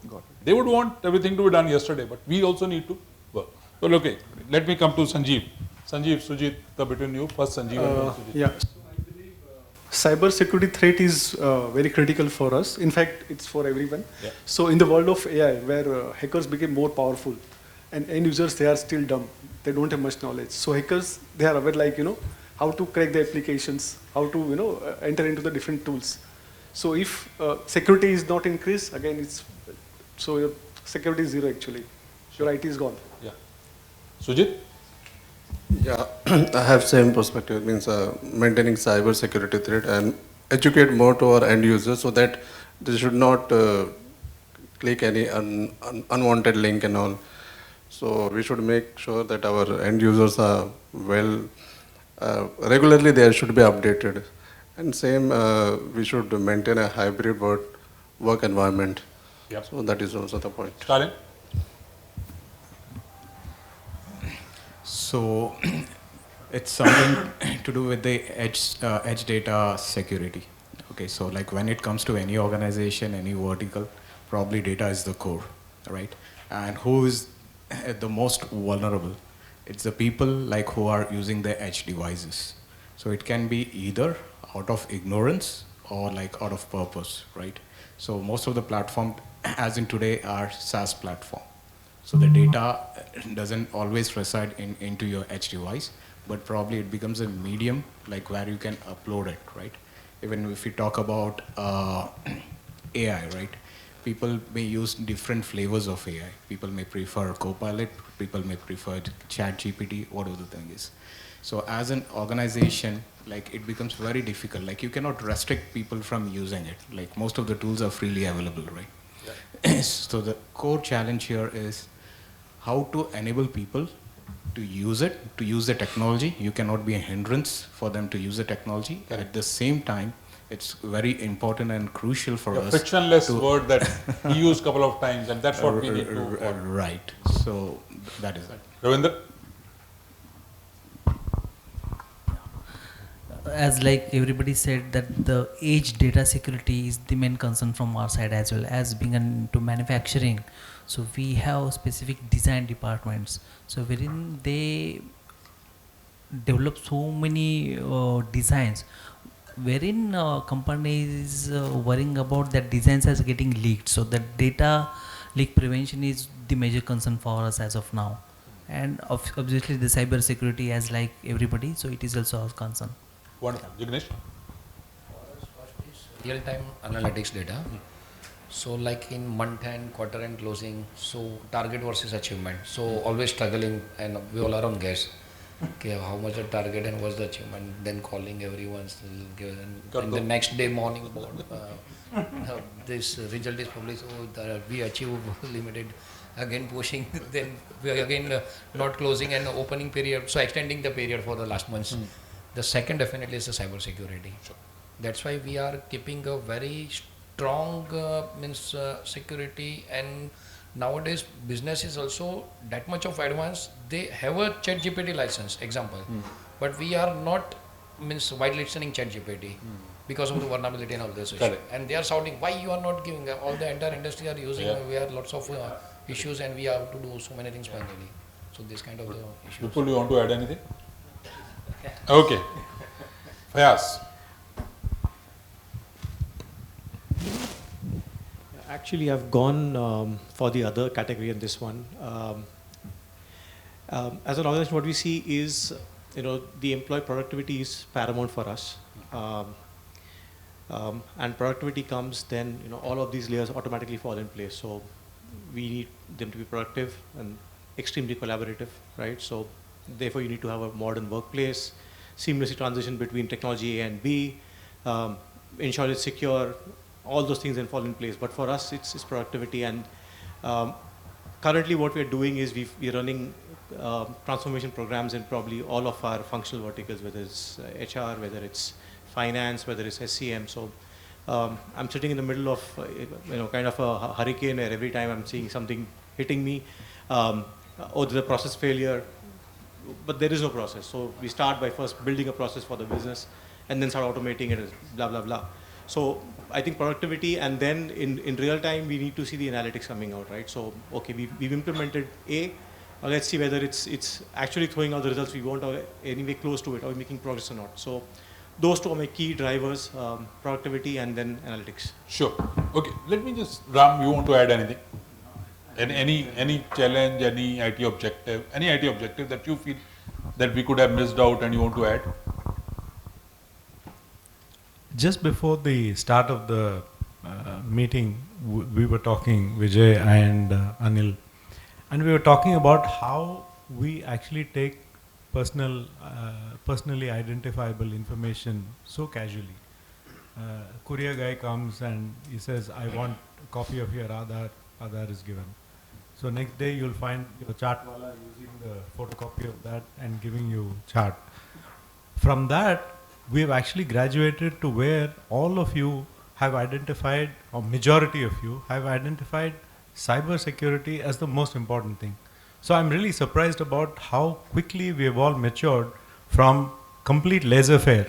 Yeah, we just don't care where our PAN number lands up and stuff like that, to something where we are so protective of the company's assets. So that's a clear differentiation and change. Yeah, correct. Yeah, and the other thing that Vijay was talking about, which is getting into a whole lot of things like a T20 match. You know, you just have this and we have to finish, and playing a test match, which is much longer, and the old type test match, which till the end result comes, you keep playing, right? So there is a whole lot of difference which has happened in the intervening years, and it's taken us about maybe 35 years, but clearly there is a huge amount of change which has happened. And I think that's, I don't know if this is a good enough sample, but I would venture to guess that everybody has the same kind of concerns about security as you have expressed. Absolutely. So, since you spoke about security and everyone spoke about security, Bikram, are you there? Yep. Yeah, please. I know you are on WhatsApp, so I thought maybe I'll just check with you. Why don't you talk about security on the edge and the wolf, as I understand, I see on my laptop on a daily basis. Just educate us for 2-3 minutes. Absolutely. Loving the discussion around here, and if possible, I can also showcase, around the security part, right? Is it possible to have a table here? No? Table, you just put it here. I'll just put it in. Right, so I will quickly introduce it, though Mohsin has already stolen a bit of my thunder when it comes to the security solution. And I have had the pleasure of talking about this to a few of you earlier today. So thank you, and thank you again for listening to me on this particular topic. And there were a couple of mentions about wherever the data resides, you need to have that security in place. Now we have a very unique solution, one of a kind. It doesn't exist anywhere else. So a bit of magic here to truly think about it. But the way this works is consider a few real world scenarios, right?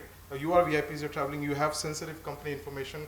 But what happens if the device is lost, right? How do you ensure, device itself is an investment, but the data is a multi-million-dollar hit most of the time, right? So how do you ensure that it's secure?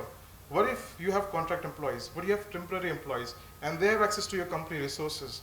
How do you secure those data points or devices, right? Or what if you have employees who probably gone rogue and want to probably take revenge in some form of action when they're leaving the organization, right? How do you really secure yourself and your organization? And the answer today is we are tackling a very difficult question in that scenario, right? Today, if the device is lost or stolen or taken away, right, we can protect you in a way that nobody else can, right? We can lock the device, we can trace it wherever the device may be and help you recover it. We can in fact even wipe it. This lock is secure hardware driven lock, unlike some of the OS level magic which happens. And this wipe is a secure wipe. We certify the data, the sensors, everything is cleaned out and the data is really irrecoverable. Now the true magic here is this solution works even if that particular device is switched off, or even if this is not connected to the internet at all. I can still find this device no matter where the device is. I can still lock it and find it. And if the OS itself is corrupt and the user is not even able to boot it, right, I can still lock it, I can still trace it, and I can still wipe it. Yeah.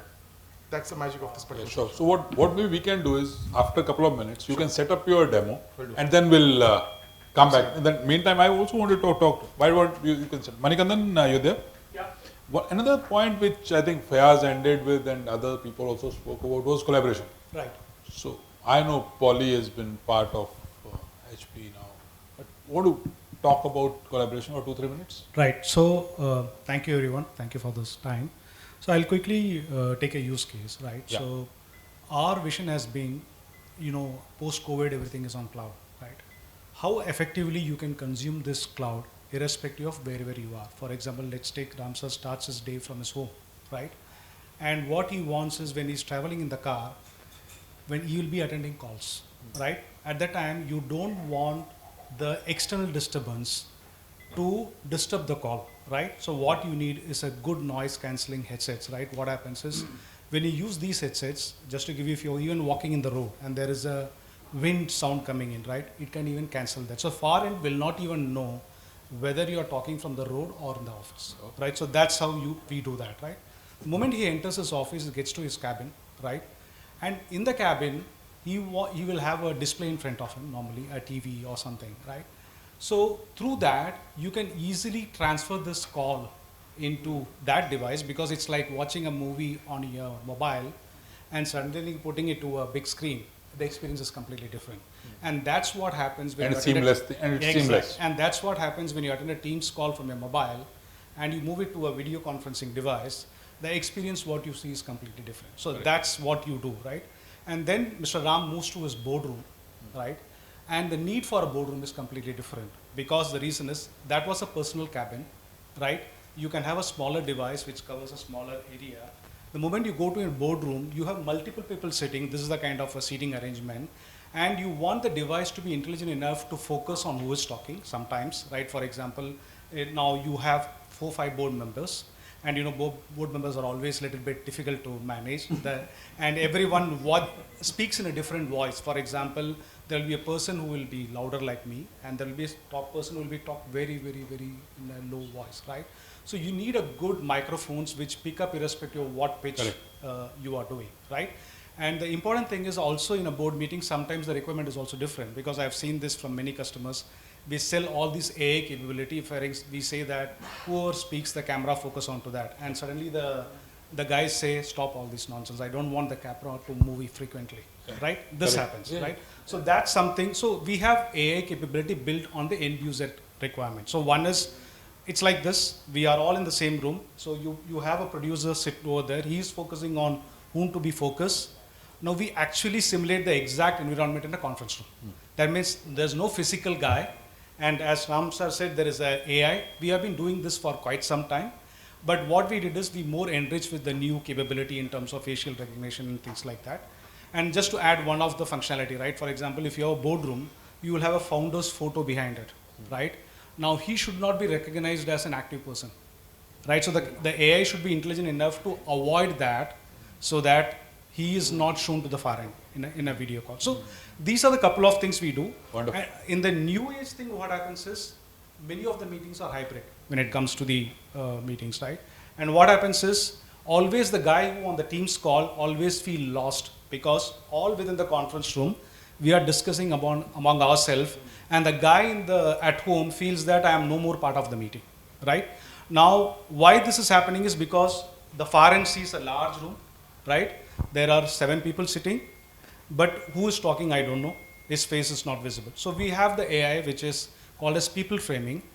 What it does is all the people sitting here, it up close take a screenshot and send to the far end as a stamp size. So that means it's like a newsroom debate, right? You see all of them together so that you know each other's expression. So these are the things what we do, right? Sure. From a collaboration perspective. I think that's fantastic. Yeah. See, also, since you are here, when we started our life with HP, it was always HP PCs, right? Yes. But HP printer. And I know managed print services is something which is very, very close to your heart, HP's heart, not just your heart. But I want to spend a couple of minutes on that also. It's my heart also. Also, I said not just yours, but entire HP's heart. Right. I want to spend 2-3 minutes on management services. So I would say print is, though we all talk green and we want to reduce the printing, we also believe in that, because at the same time, so I was talking to a customer. It's very important to have a proper managed print service. I can give you a simple example. Many times an employee, I would say, fire a print, and he forgets to pick it up, right? And then he goes to another place, another wing, and he said, I forgot to take that print. It's a 100-page printout, and he prints it again from another place, right? Now what happens is you enable a printer with an access card or some kind of a pin entry. What you're doing is you're reducing the waste in terms of print, right? That's one thing. And second, the biggest challenge is when the toner gets over, you don't even know the toner got over, and suddenly there is a hell broke out saying that you just send the toner, right? Now what we do is in the managed services, all these headache are taken by HP, we manage it end to end for you, right? And the biggest thing is now everyone likes to pay for what they use. So we give it as a click. That means you pay us per page, right? Rather than you buying the hardware, you worry about the toner. All is done by us. So for you, it's peace of mind from a print perspective. Be it print, be it scan, whatever it is, we have all range of device from scanner, printer, multifunction. So that's what we do, and we are number one when it comes to print. Thanks. Yeah. Okay. Are you ready? You want to put it? Otherwise, we can move on to the next part. Somebody has to speak. Few seconds to maybe a few minutes. Your IT team knows now the device is lost. Now, in traditional scenario, there's nothing you would have done. The IT team would have said, sir, help desk pe, tech desk pe jayenge, kab karenge, or once you land, then probably we'll help you out, right? Or probably we'll dispatch an engineer and we'll see, and we'll probably work with local law enforcement agency and we'll try and recover the device. That's the max we can do. But today, like I mentioned, you have an option. You can lock it, and you can even wipe and lock it if required. There's permutation combination possible in matter of seconds, right? And I'll showcase exactly how this works in just a split second, just taking a bit of time for me to authenticate. I mean, FMA is, multi-factor authentication is a good thing, but when it's a demo time with a lot of VIPs, it's sometimes a bit of a problem. Yeah.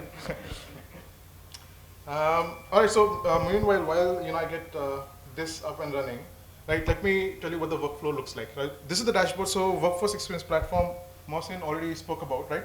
An analytics solution, one of a kind again in its own right. The way you would look at this is the devices section. I've already navigated to this particular VIP's laptop, right? And I can see the status. This is active. It's working.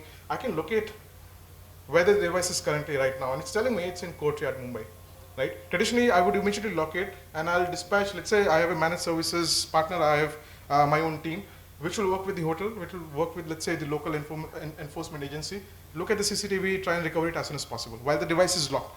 And as I mentioned earlier, this lock is hardware lock. So even if somebody had physical access to this, as opposed to earlier, where you could bypass, reconfigure BIOS, reconfigure OS, sideload things, and even extract data, now you cannot. It's true hardware lock. You can do nothing. Either that person has to return it to scrap or return it to you, right? Because this is your asset, this is your data.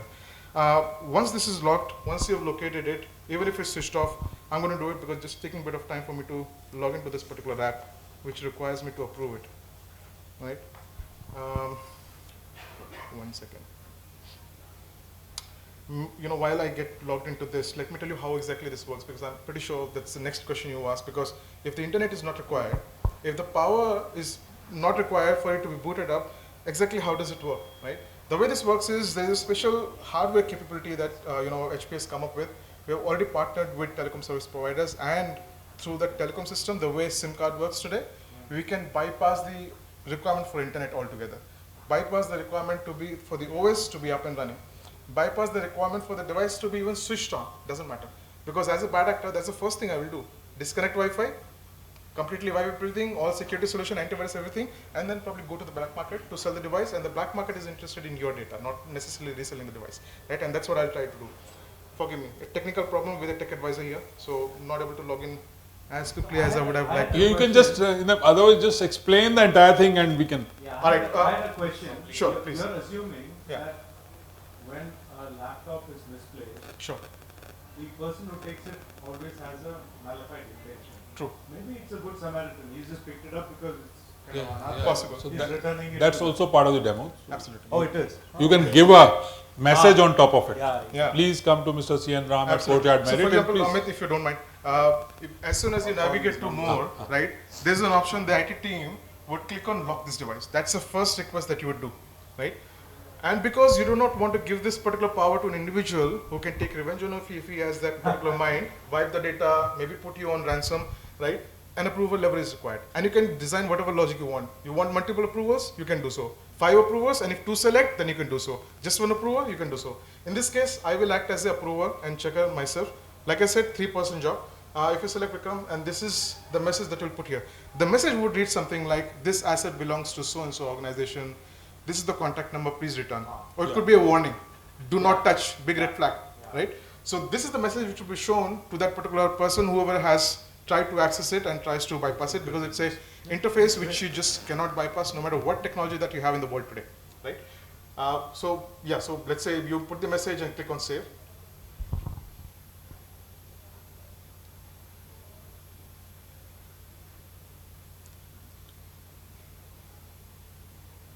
this tracks the device using the GPS or just the mobile signal? That's a really good question again. Again, the location part depends on multiple factors. And now we have baked in all possible variants of location fetching.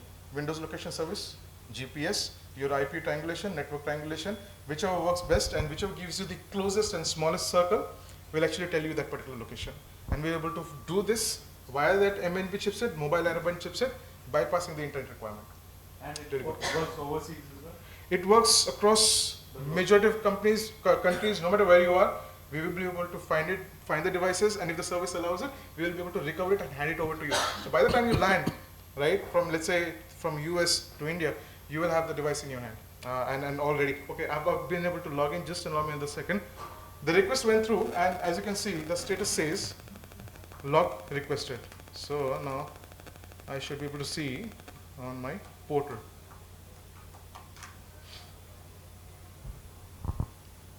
Meanwhile, I'll take one more question, while I'm just logging into this particular portal. So usually, you will actually have a very feedier connection in basements, right? Like That's another incredible question, yes. so Because, you don't get GPS. correct. So where, not necessarily GPS, right? You require telecom connectivity. So if your mobile is not connected to the nearest tower, very likely your laptop is also not able to do it, but unless your laptop has additional power and it's able to reach out. But yeah, if it's completely isolated, it will not work. But the good thing is, the command persists, and as soon as the device discovers even the smallest of bar, it's a very, very small command. You're not sending huge amount of data, right? It's able to lock it or wipe it and do whatever you want it to do with that particular device. But yeah, that's the window in which you have that particular risk. The device is actually isolated, truly isolated, no internet connectivity. All right, so I am almost through. Another question, please, if you have. It requires the system to be up and running?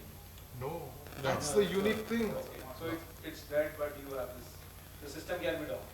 So you can switch it off, disconnect the Wi-Fi, you completely shut down everything. Yeah.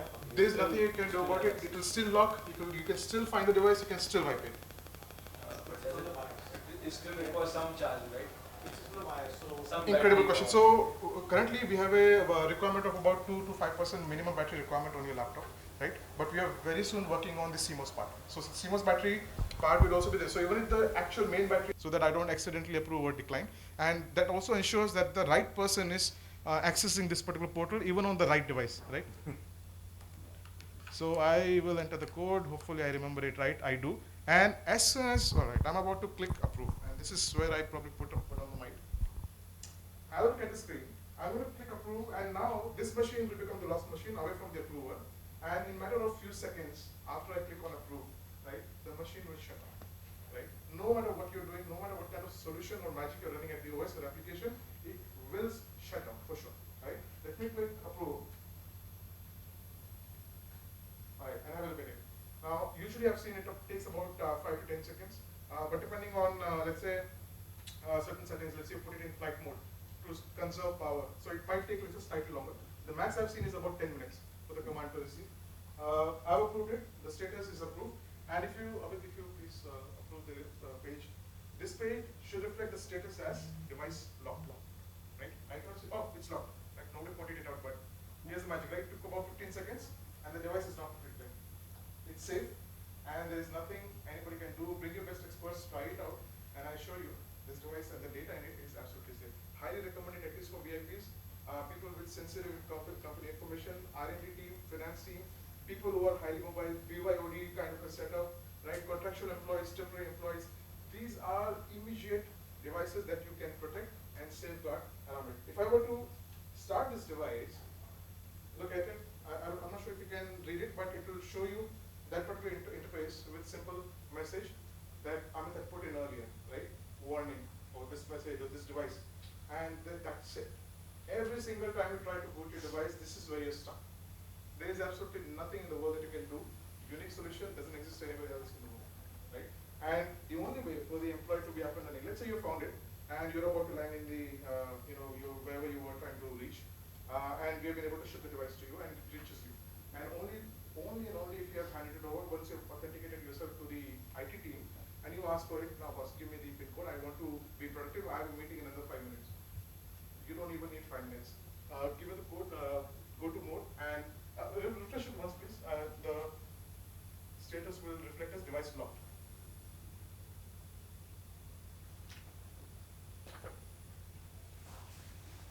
Unlocking is very simple exercise. It doesn't require an approval because you want to make it very seamless for your users also, and experience should be much faster.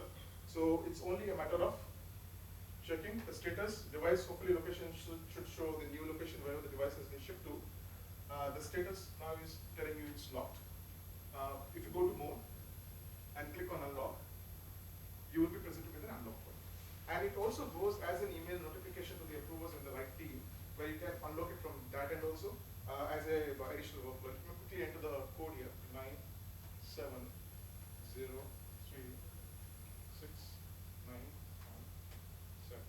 I have entered the code, simple message which is warning me or giving me that particular information. I click on enter and the OS boots up normally.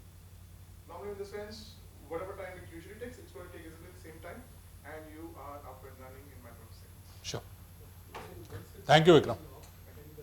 Sorry? The device is locked. Yeah. If someone removes the hard disk, right, and then it's trying to steal the data, is that possible? All right. So first of all, as part of best practices, we always recommend have an encryption solution in place. Pin enable. Pin enable, private key, or local device, and at your Azure cloud, let's say you have BitLocker, that ensures for the bad actor to try and access the data. Right?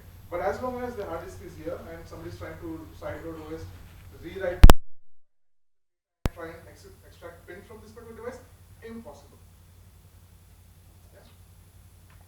Thank you very much. Thank you. Okay, we'll just run through. Can you just come back to your Mentimeter? In your office and suddenly somebody in your leadership comes up, maybe CEO, maybe board member. What do you really mean by AI? Everyone is talking of AI. If you were to describe AI in one word, what would be that? While all of us will give our words, it will also give us some thoughts as to tomorrow if we are asked this question, what we could say.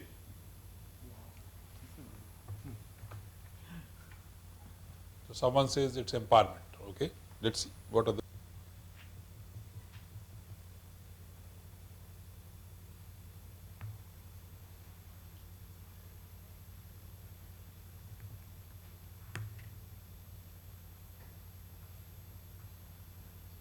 You're supposed to give just one word. Just one word, or someone has written automation exact requirement to enhance. Yeah, correct.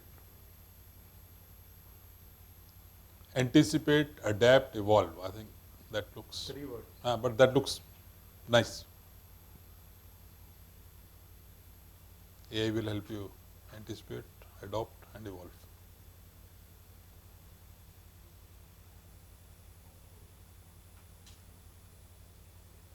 Okay. Anyone else who's remaining? We'll not discuss these. We'll just take 30 seconds post of it, just so that you can absorb this. So we'll not have a discussion on this because we are already at what 9:11. So I don't want to really go till 10:30. Yeah, correct. So we'll just spend.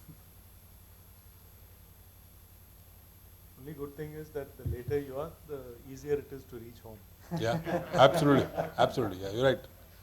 This is a positive. If you leave early, you'll still reach around the same time. AI goes to sleep. Okay. Any other? Super fast. Okay, so let's read. हाँ? हाँ. आप दिल्ली आओ बताते हैं, बैंगलोर जाओ बताते हैं, उससे भी ज़्यादा होगा. So it's super fast automation with exact requirement assisting. Oh shit, कहाँ गया? Assisting the workforce, automation to enhance productivity, assistant, user experience, anticipate, adopt, evolve, empowerment. So these are some of the words, and you can then adapt based on the CEO, CFO, who sir is asking. Okay, let's move on to the fourth question. I'll not. Now, this is again, we started with the making a people-centric, AI-driven workplace. So we just gave you some 7 or 8 options, and then the 9th one is others. If we were to enable a people-centric, AI-driven workplace, what would you do?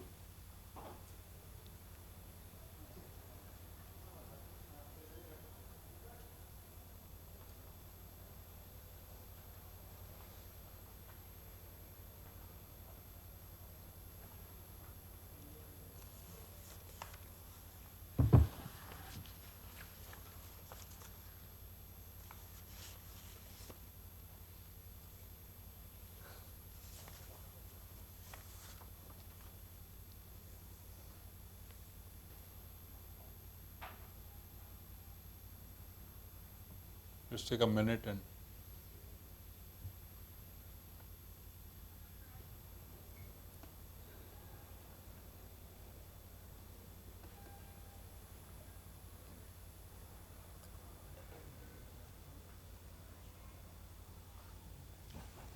Okay.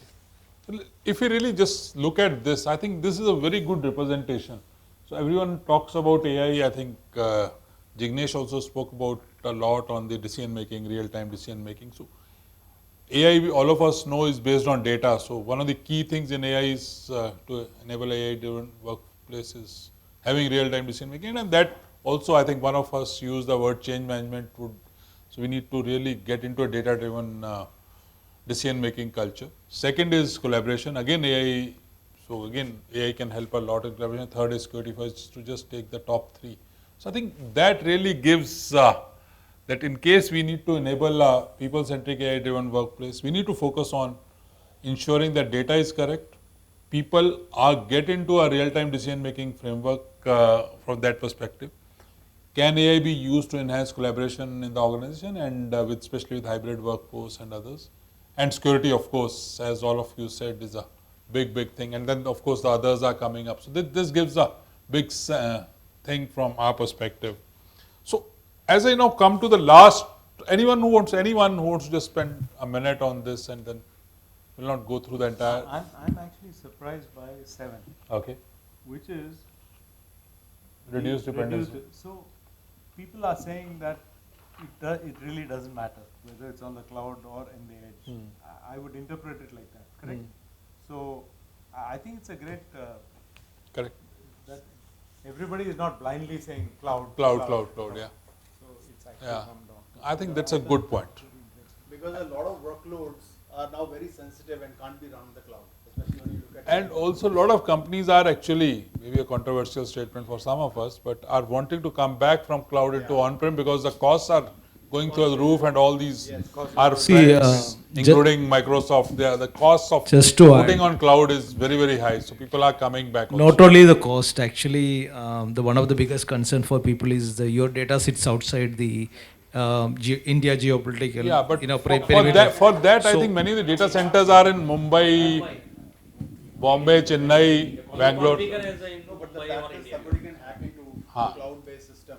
Actually, it is tougher. It's actually tougher. Cloud is much more secure than any of your on-prem things.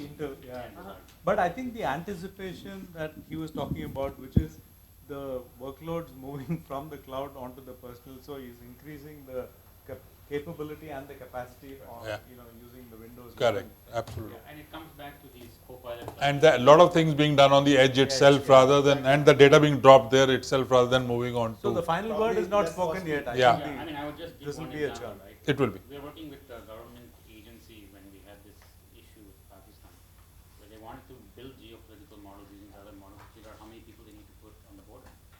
That has to be done on a device without any internet connection, right? Because it's highly secure. Sure. Okay. So sensitive data, like I said, can't be moved to the cloud. So Ashish and Bankim. Somehow because the chips are from China. I know you guys have been kind of keeping quiet or just listening to all these things. So this session is primarily about you and your friends sitting out here, the entire team. So we'll just get into, it's a kind of next 5-10 minutes, 15 minutes, open house. What support do you need from, or what are the challenges that you face with HP services, HP products from this, and just so that they get a real feedback.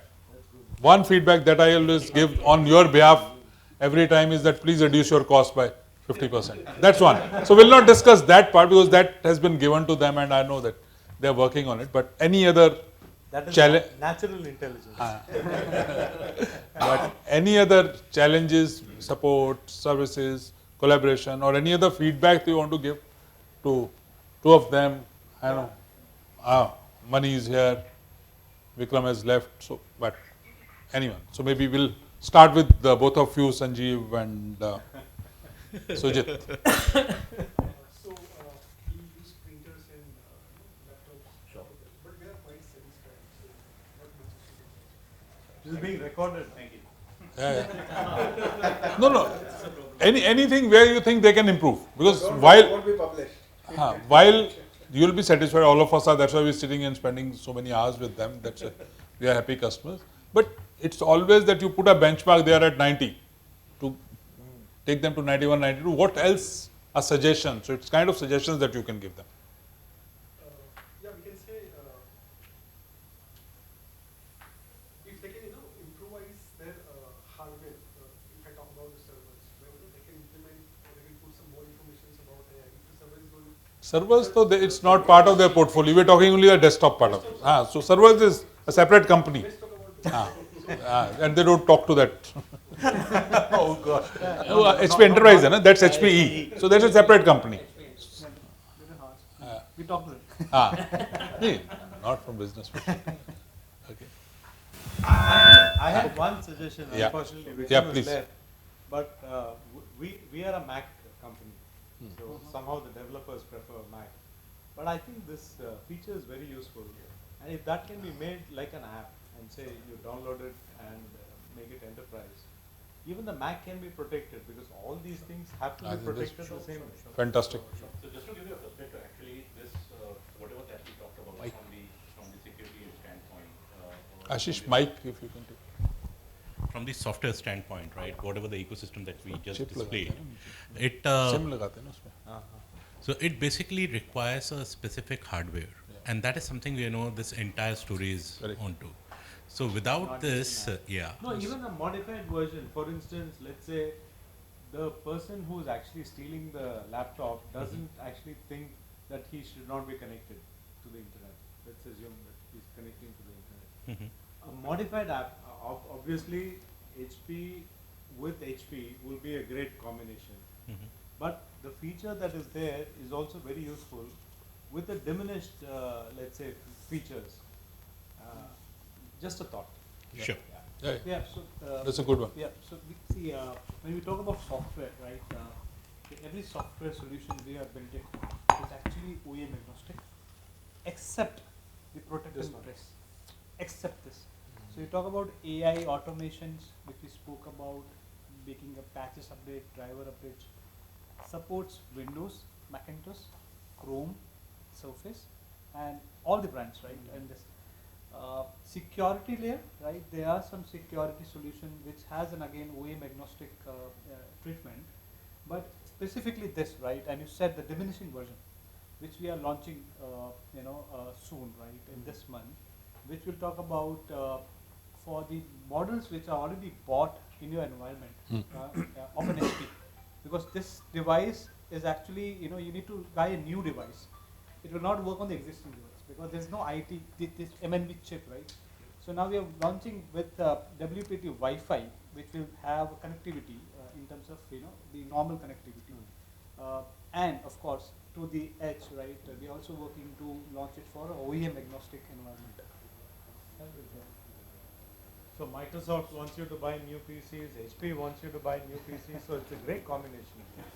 Yeah, correct. So one go ahead. recommendation from my side, but you can do that. You can take this mic, I think. No, it's okay. So audio, video, whatever is AC solution, that has to be integrated with wireless solution. Actually, I think Poly is the behind in this. For wireless solution is a bundle solution. Like now Barco also come with the camera and wireless solution, then Cisco already given. So that is the. So this is, I think. So I think this use case we are seeing in multiple places, right? So there are two ways to do it. So I agree with you. For example, it's just a display, and you want to share a content, right? And wirelessly, yeah. So the names what you took, right? Say Barco or even Crestron, right?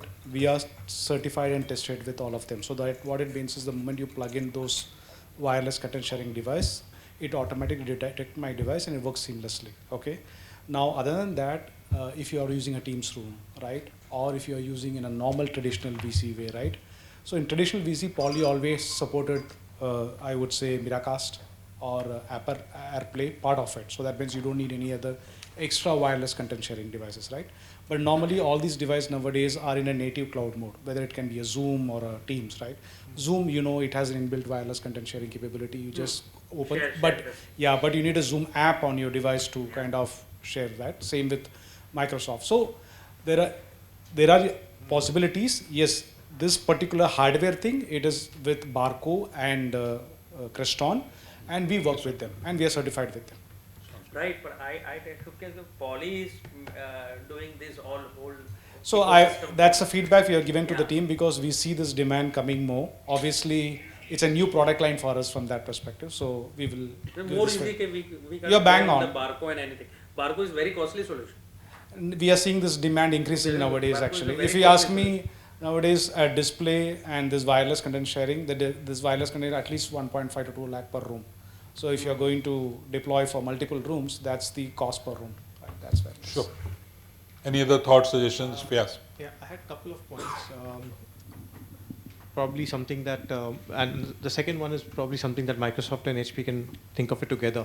The first one is, and it's not just for HP, but it's for all the OEMs. You know, what they do is they invest a lot of efforts in developing small but very important widgets and tools that sit on the device on the native OS, right? And when an enterprise receives those devices, the first thing we do is we wipe that off, and we load it with our gold image, right? The gold standard.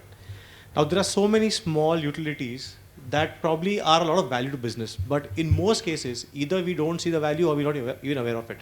So there needs to be some more concerted effort to kind of educate us, right? And in most cases, what happens is security shoots them down, right? So I'm sure that you guys do a hell of a job in terms of you know, kind of getting it cleared internally in terms of security, etc. So if you were to do an assessment, probably 5% of the organizations use these utilities. And on a scale of 1 to 10 in terms of actually exploiting and using it to the fullest potential, on a scale of 1 to 10, probably 1 or 2, right? So that's also feedback to Vikram some time back. The other thing is, when I look at what AI can do, and you know, in the modern workplace, in the modern business, which is so regulated, you've got so many acts and so many regulations flying across, right? You go to US, you've got the California Act. You go to Europe, you have GDPR, and India is coming up with its own version of a hybrid of both of these and kill us in one go. You know, the AI on a PC, the NPU that we're talking of, right? We're talking of, and with Copilot as well sitting in the background. Is there a way where you can kind of extract what are the controls that these acts are kind of, you know, asking us to implement and put a regulation on the employee or on the business, right? Can these actually in real time start monitoring what's happening on the PC? And the moment they see a GDPR violation warning, the moment you see something data that's going out, I know there's AIP and those kind of things, but they're always being circumvented because willfully the employee can do this. But if you are able to develop this kind of utility, I'm sure organizations will go ahead onto it. So it's something that I keep thinking of how we can make that you know, plug and play. Good. Anyone else wants? Yeah. If you end up developing and making money, I want a royalty. And it's on record. Yeah. Go ahead. Starting. What would it take HP to convince a UI UX developer or a designer to tell them that probably HP can replace a MacBook? They'll be happy. They'll be happy. It's not just HP, right? They'll be happy. Microsoft. So I mean, when we have launched this new Copilot Plus PC, we have some very good benchmarks versus Mac OS in terms of performance and features. No, as a technical guy, like probably I may understand, right? But when it comes to opinions, right? Like for a UI UX guy, it's straight. It's a straight request. Like it should be a Mac. A Mac. Yeah. You also get the royalty like Fayaz. So like if you already have a product, like why don't you market it? So to your point, right, and why I'm speaking from experience because I was involved in setting up the entire software developer environment for you know, my Vodafone a couple of years back, in fact 4 years back. One of the most basic arguments that came from this community, developers as well as UI UX designers, was Adobe Creative Suite, if I remember correctly, works brilliantly on a Mac as compared to a Windows device. right? And that's because the Mac ecosystem is built with um, the graphics is inbuilt, right? It's wrapped around the hardware itself, right? If you look at any Windows device, you have a PCI slot on which you have an NVIDIA or a Radeon sitting on it, right? So the integration is not seamless, and that's where they struggle. That's one thing. Macs have got Retina display half a decade back. And if you look at the Windows space, they've only touched 4K now, and it's still not pure 4K, right? And I think those two are the main drivers in this space where they come back and say, we want a Mac ecosystem. Yeah. So if you're able to overcome these two challenges, you will win. So as on today, HP says like they have models like which can compete or probably They're on the ground floor. It's better than Mac. They're on the ground floor. I took a look at them and I was like, if you see the marketing, that's hardly any marketing. So it's a kind of a suggestion for HP, like if they can market it, take it across to the world, saying that like, okay, we do have a solution, you can try it out at a competitive price. Sure. Okay. Any one or two more suggestions? We are at 9:30, so we'll like to close in 5 minutes.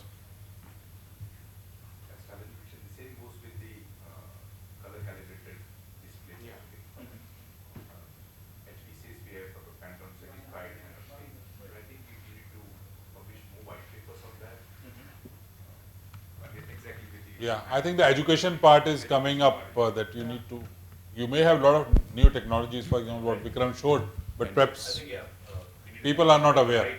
Yeah, so we have done apple to apple kind of thing, and yeah, it works very well. The pattern certified one gives what is expected from out of it. Good. Anyone else? Anyone? Any last point? Okay.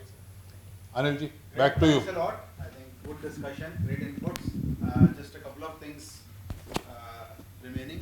You see a QR code there. So you have to scan one more QR code now. That's on the screen. That's for feedback. So I hope you found the discussions interesting and useful. If you did, then you do tell us on this feedback. And once we're done with that, we're going to head downstairs. There's a demo zone that has been set up. We can walk around the demo zone, then let's have a group photograph, and then we'll break for cocktails and dinner. So thanks a lot, everyone. Just spend maybe 1 or 2 minutes submitting the feedback form, and then we can head down.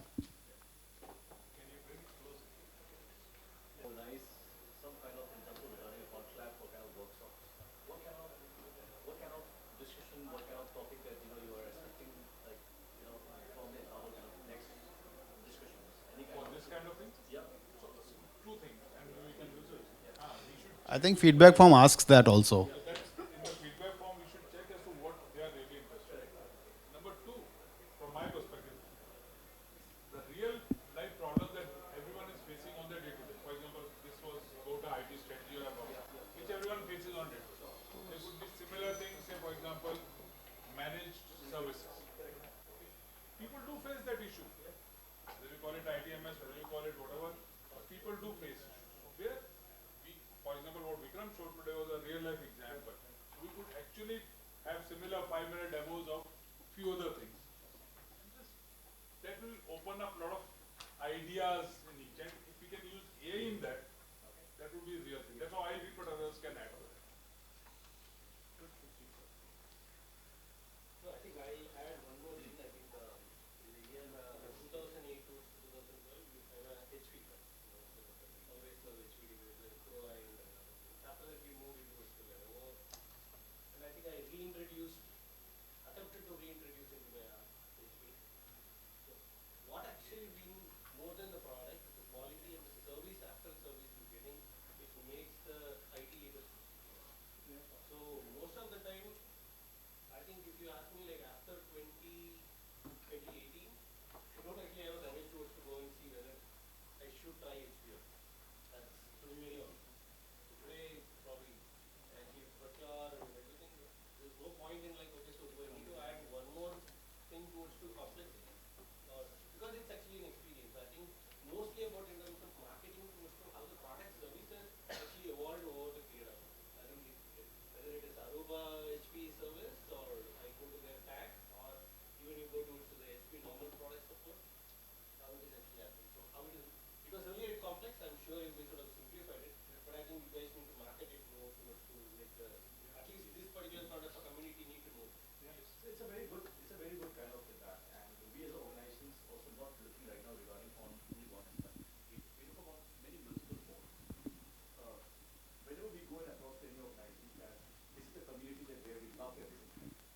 Because procurement is the last thing that we want to interact with the last people that we want to interact with.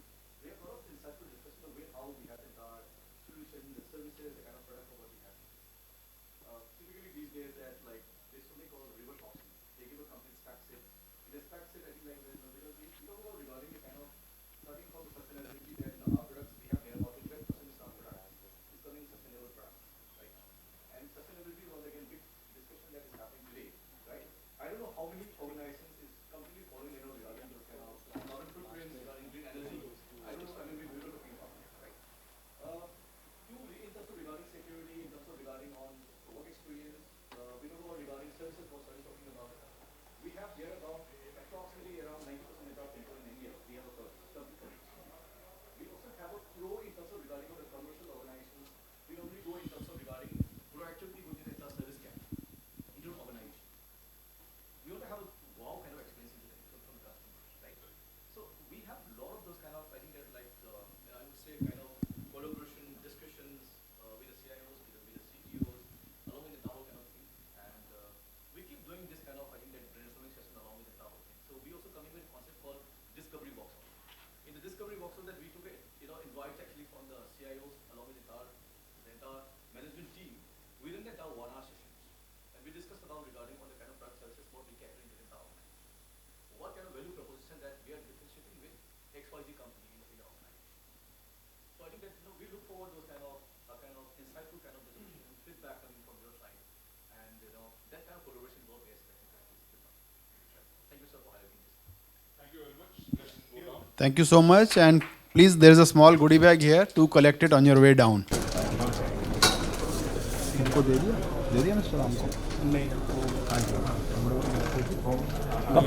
Thank you. Thank you so much. Great.